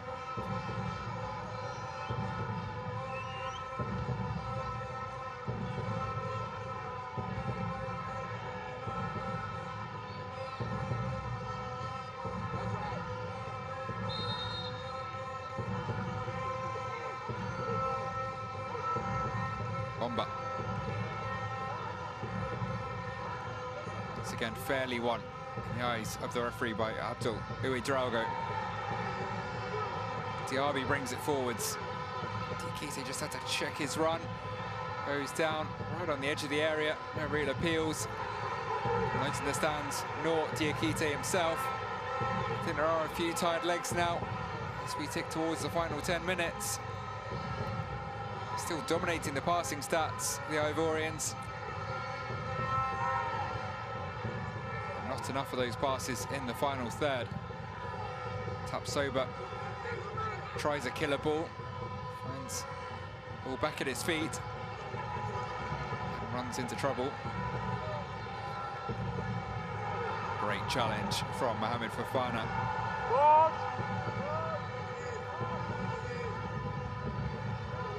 Able to carry it forwards at his own pace. Here's Diaby. Past Soro once, lays it back instead. Second occasion. And another shot from range proves harmless.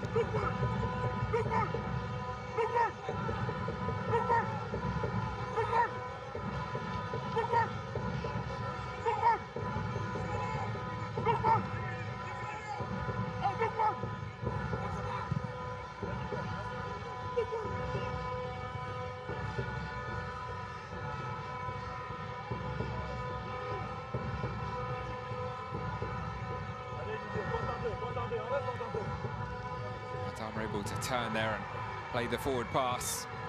There's space here for Gabay. Seems to have remained onside this time. It's a dangerous ball in. The header can't find the target at the back stick. There was a chance. One Bomba should have probably done better with. Hitting not his strongest suit. Run was perfectly timed on this occasion from Gabay. Stood it up. There were two of them there. Adama left it to Suelio Bomba, 15-year-old. Fairway wide from pretty close range. Here though, he can tee up Kombu Fofana. Dinks it in, it's gonna drop for Haidara. Shot was immediately blocked.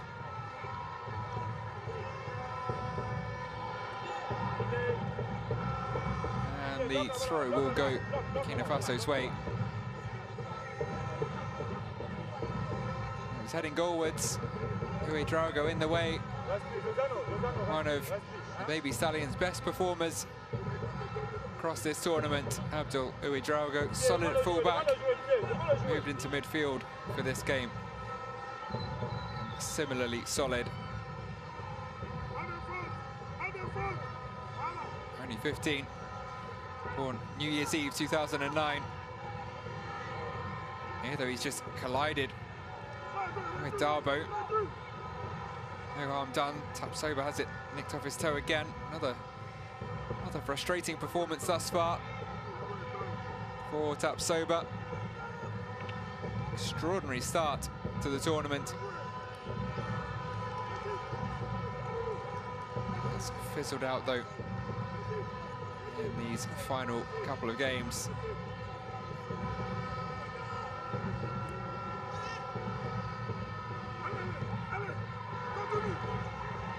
Dumbia.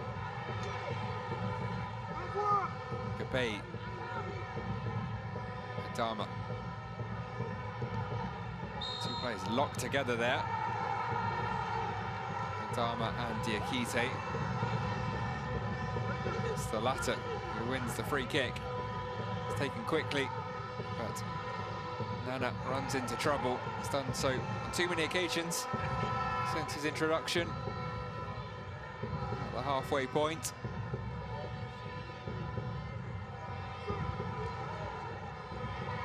Maybe trying a little too hard. Here though, down the other end, that's a great save, and Haidara will turn it in. For the battle for the top scorers. Takes a twist in the final minutes. Tapsoba's 7 is matched by Alinho Haidara.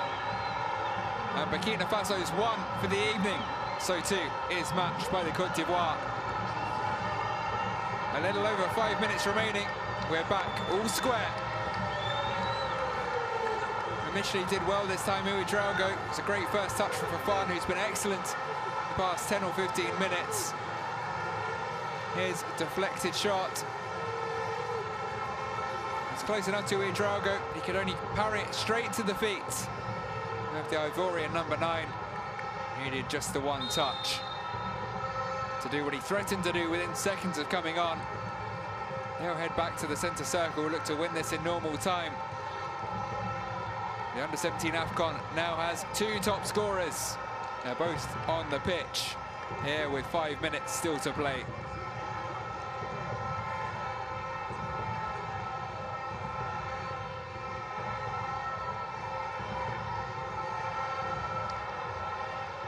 That increased the urgency from Burkina Faso and particularly Tapsoba.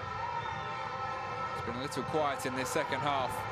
Had an opportunity to move clear with his 8th early on, denied by a double save from Kouassi. Once the final whistle's gone, that will be that. Penalties won't contribute towards their official goal tally.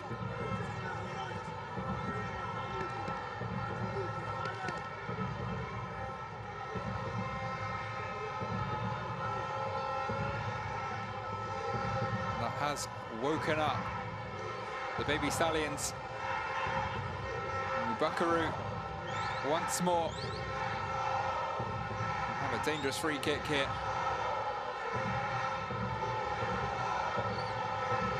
Comes up from Kouassi. There'll be no clean sheet for either keeper this evening. So only once previously in the 13 editions of the third place playoff has it needed to be separated by a penalty shootout decided from the spot.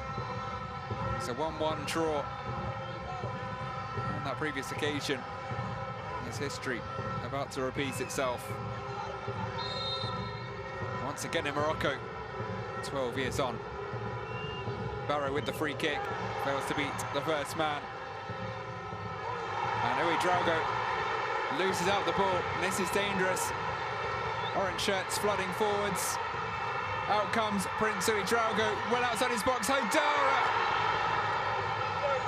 Goal was gaping at his mercy, both for the bronze medal and a position at the top of the scoring charts. The two Ouedraogos nearly combined to put the winner on a platter for the Côte d'Ivoire. Ouedraogo outside his area. What did that strike? Was that his elbow? Was he just inside his area? VAR can check. Either way, it dropped for Haidara. But he put it past the near post. After 4 excellent performances early in the competition from Prince Ouedraogo, in the final 4, he's on occasion lost his head. Survived a couple of nervy moments, rushing off his line in the semi-final. I imagine the wait here is to check that moment for the young Burkina Faso keeper. Did seem to strike his elbow. He got one glance on the replay. A 5th and final substitution in the offing. Either way for Côte d'Ivoire. Still 3 available to Oscar Barrow. Burkina Faso. The referee has been advised to head to his pitch-side monitor. Is this match about to be flipped on its head in the final 5 minutes? Because, as I first suspected, Ouedraogo was outside his area, and it does seem to strike his right elbow. It's a very close call, but the contact there, to me, looks to be just the wrong side of the line. Referee in conversation with those in the VAR office. But he's seen enough. A few viewings sufficient. And I think with 30 seconds of the scheduled 90 remaining, the referee is about to point to the spot. Indeed he is. Burkina Faso had the lead for over an hour. But in the space of 6 minutes, it's all unraveled. Ouedraogo also shown the red card. Just like in the semi-final, the Baby Stallions capitulate late on. It was a goal and 2 red cards on that occasion. Is it to be a red card and 2 goals on this occasion? 15-year-old keeper consoled rather, right, by his teammates as he heads to the sidelines. Not the way he wanted his tournament to end. They will now surely have to use one of those remaining substitutions. There is the number 23, Ciré Traoré, will quickly warm up. And his first task will be to try and save a penalty. If he does so, chances are he'll be facing 5 more in a few moments after that.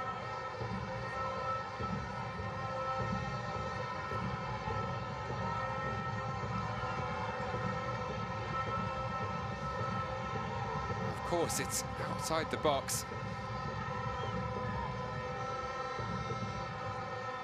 So it will be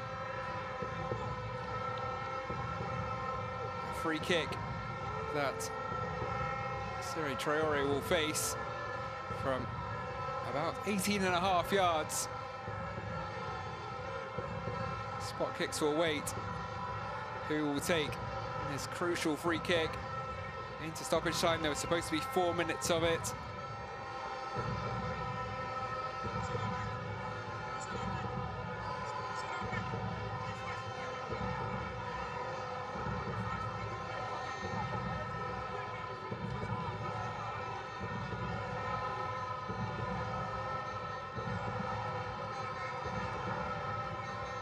Traoré got a few moments more to warm up. Referee patiently allowing the substitute keeper, who didn't expect to feature here, hasn't featured at any point in the tournament. He might well be the keeper for a bronze medal deciding shootout. First, though, have to deal with this free kick.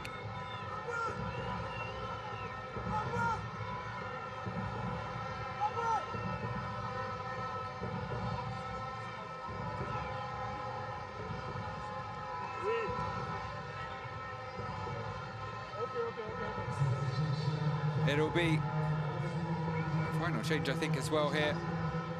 Perhaps for Côte d'Ivoire. Looked like Aboui Doumbia was making his way off, but it will be Abdul Ouedraogo. Both Ouedraogos make way. Kassim Nana as well. One via a red card, one via a substitution. On comes Ciré Traoré. Wait for confirmation of the other incoming player.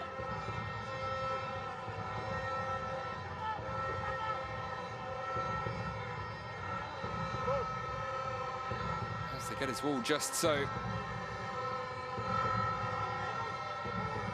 If you're being fussy here, is a free kick taker. It's a little too close to goal. Difficult to get it up and down over the wall from just outside the box. Presumably ensure there's the draft excluder. Indeed, there it is.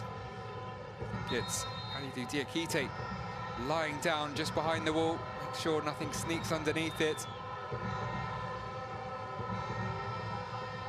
It was up, but not down from Suelio Bomba. 94 minutes are up. Will we get a few more with basically no football having been played during the 4 additional minutes?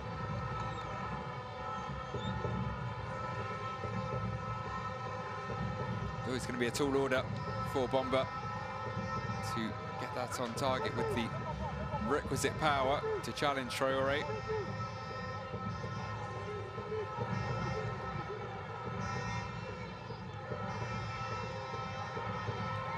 Well, they do it in regular time here, though, Côte d'Ivoire. Any attack could be the final one, and that was a nervy moment, but one which the captain and the substitute keeper survived.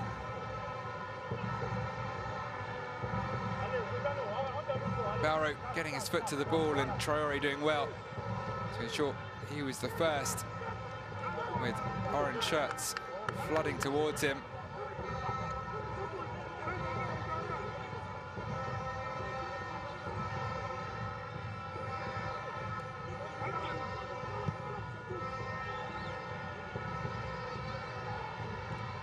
Testing back pass there from Vasari Silla.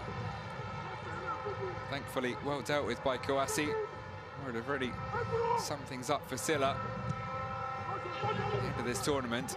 Missed penalty, decisive missed penalty in the semi-final, and then decisive own goal. If Kouassi hadn't been quite so on it there in the 3rd place playoff, but we continue on into the 97th minute. Burkina Faso with a free kick.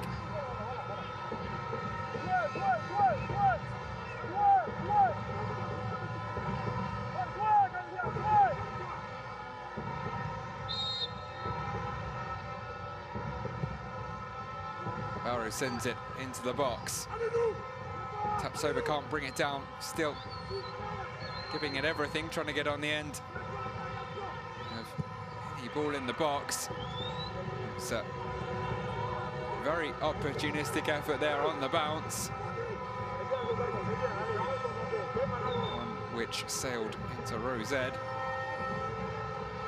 Looks like we are destined here for a shootout for just the 2nd time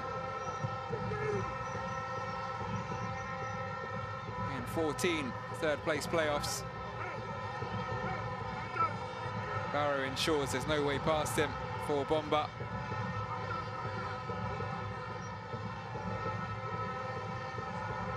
Tapsoba has been dealt with, you'd have to say, for the most part by Vasari Silla.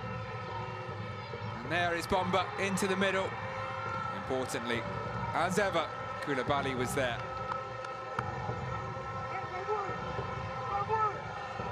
Well, quite possibly the final action before the shootout here will be Côte d'Ivoire corner. It's taken short. Whipped in, but straight back out. Doumbia picks it up and sends one goalwards. Traoré wasn't 100% sure if it took a slight deflection on its way through, but no appeals from Doumbia. And that is 4 minutes played since we got back underway, so surely that will be that. For now, Barrow will take the goal kick. And the referee doesn't put his whistle to his mouth just yet, other than to blow for another Burkina Faso free kick. It's a final opportunity to launch it forwards towards Tapsoba. Silla has put his advantage in terms of height to good use in this game, but what will it drop on the turf for Tapsoba? Not quite. Diakite can't win it either. And that swing from Koulibaly is deflected out for a Burkina Faso corner. Now surely this is the final action before the final whistle into the 100th minute now.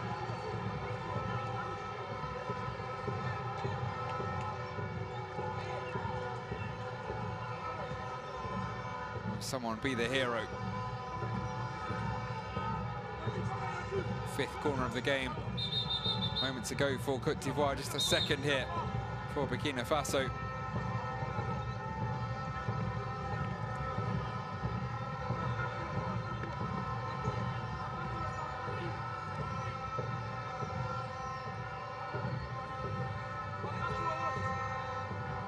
Word in the ear of Silla.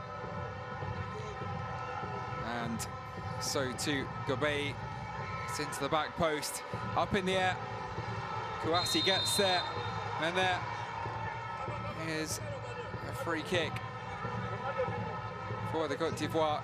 Kouassi down in some pain.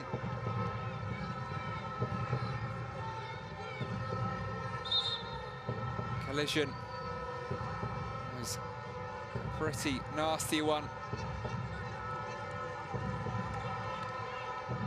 We are now into triple digits. Kouassi will need some treatment.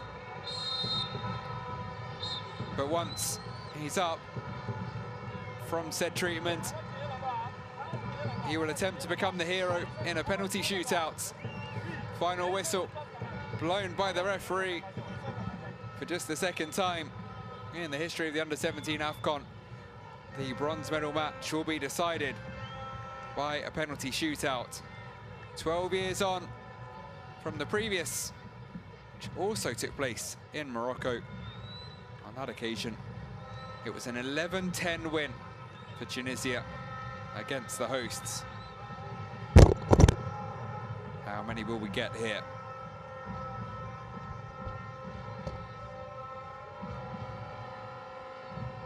Côte d'Ivoire have a chance to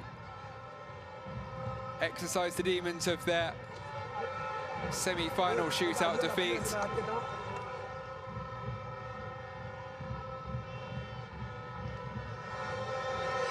Exiting so painfully.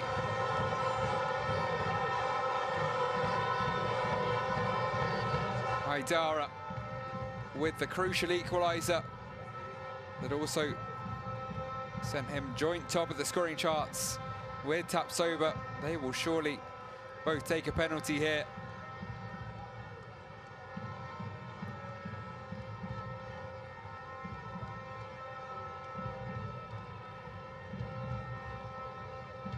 Burkina Faso have been involved in 2 penalty shootouts at the Under-17 AFCON finals.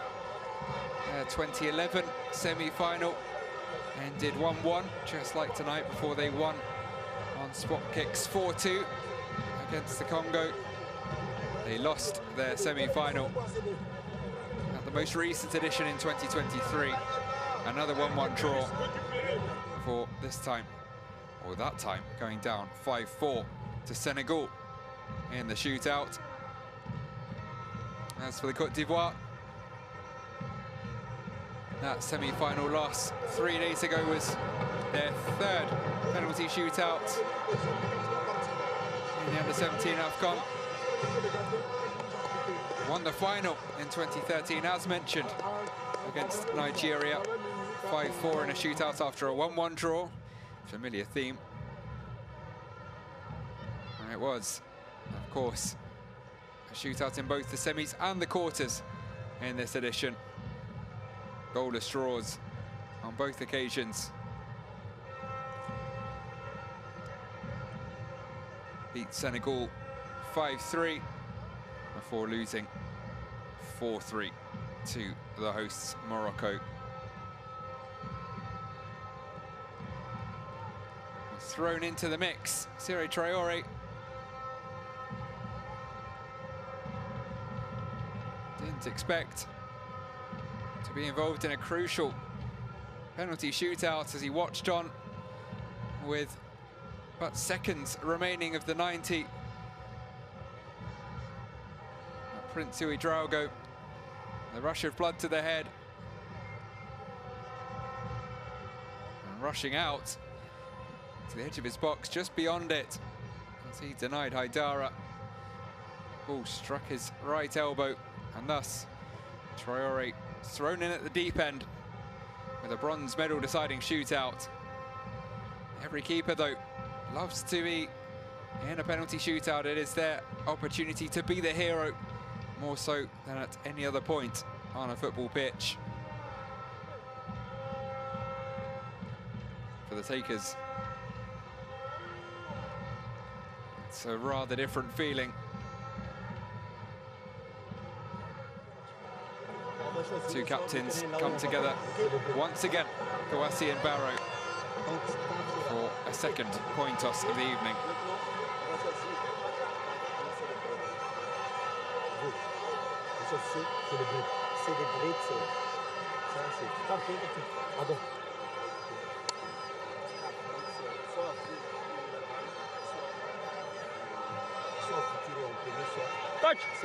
Coach, Barrow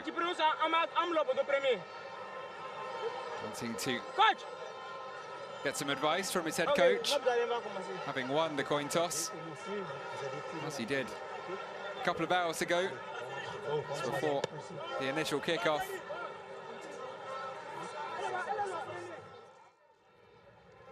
Not quite as much pressure as there would be in any other shootout in this competition. Jeopardy not quite as extreme. This is the battle for third. They will want to finish in the top three, claim the bronze. At least isn't life or death in the competition, nor is it a case of trying to book a spot for the World Cup. These two will both go to the Under-17 World Cup in just over 6 months' time. This will be their final action as a team.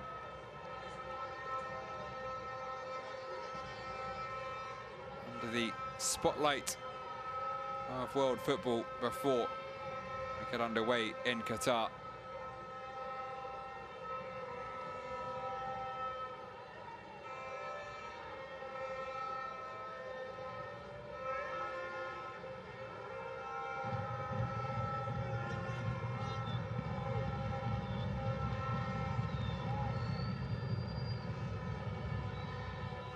Traore looks composed, calm. How much research will he have done on the penalty takers of the Côte d'Ivoire team?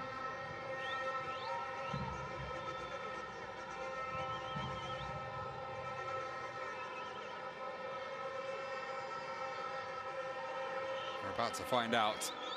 First up will, of course, be the man who took them to this stage with his 7th goal of the tournament, Aninho Haidara.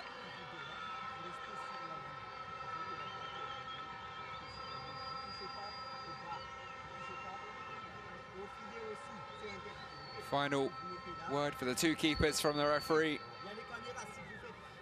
reminding them to remain on the line, I think, above all else. Haidara burst to life in this competition. Scored 4 goals in the opening game of Côte d'Ivoire's campaign. 1 inside 5 minutes, 2 inside 15. At the very end of the competition, can he finish as he started? Yes, he can. 2 penalties in that 6-1 win over the Central African Republic. From the spot here, he scores just as he did in the quarter-final and the semi-final. On that occasion, it was the 5th spot kick.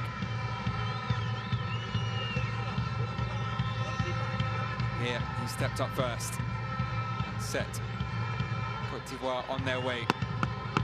It won't be his fellow top scorer, Tapsoba, but the Burkina Faso captain, Fadil Barrow, faces off with the man he just met at the centre circle. Handshakes then. Now it's a different kind of one-on-one. And cool as you like again from Fadil Barrow.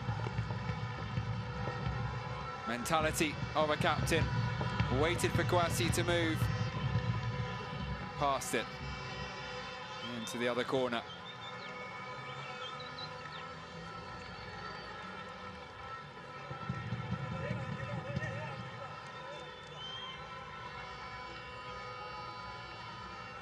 So 1-1 after one round of spot kicks. Next up, Suelio Bomba. On since the first whistle. Had its moments. Perhaps should have done better during a couple of them. On this moment, it's another perfect penalty. Sending Traoré the wrong way. Second choice keeper for Burkina Faso yet to get near an Ivorian penalty.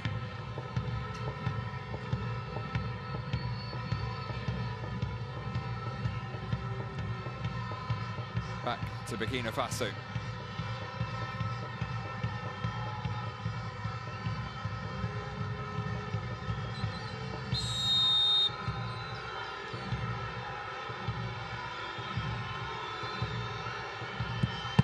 And it's saved by Kouassi. Mikhail Koulibaly is denied. The left back, who's been so reliable throughout this tournament. And it's a tournament that has a sting in the tail for the youngster.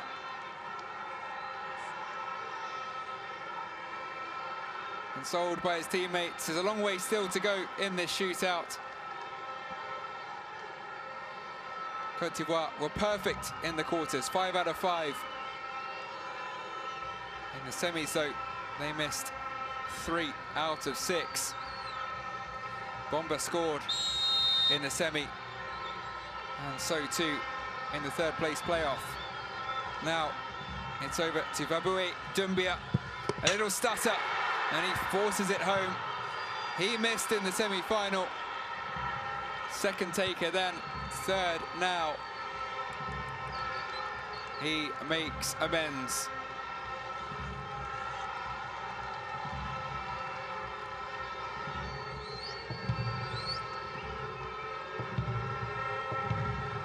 Scored in the quarter as well. The right back. So it's 3-1. Starting to get to that point. It's crunch time from here on out. They can't afford another miss, the Baby Stallions. So substitute to step up, third. And it's saved again. Komi Ouattara is also denied by Chris Kouassi. And Côte d'Ivoire are on the brink of the bronze. Went the right way, the keeper. It was too close to him. Not enough power. The Ivorians could well exercise those demons from 3 nights ago here. Denied a spot in the final, but they could claim the bronze with one more penalty kick.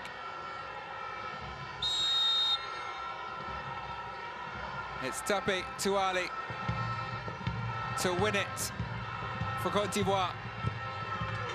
And he does.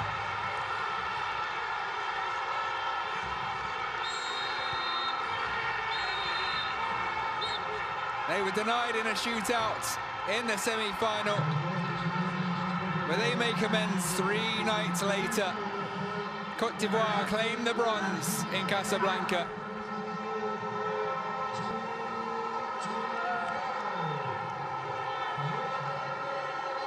Touali, who missed the opening penalty in that semi-final shootout defeat, redeems himself with the winning spot kick as the Ivorians claim 3rd place at the 2025 Under-17 AFCON.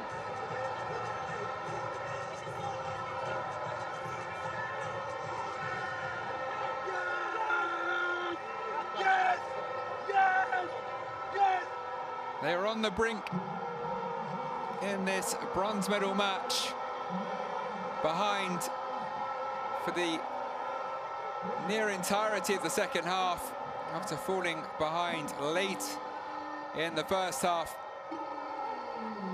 But on came their top scorer, Alinho Haidara, and minutes later they were back level. Haidara through again, 5 minutes later, saw Ouedraogo red carded. And the man who replaced him, unexpectedly, Siri Traoré, could save none of the 4 Ivorian penalties. So it's Côte d'Ivoire who claim bronze in the under-17 AFCON third place playoff.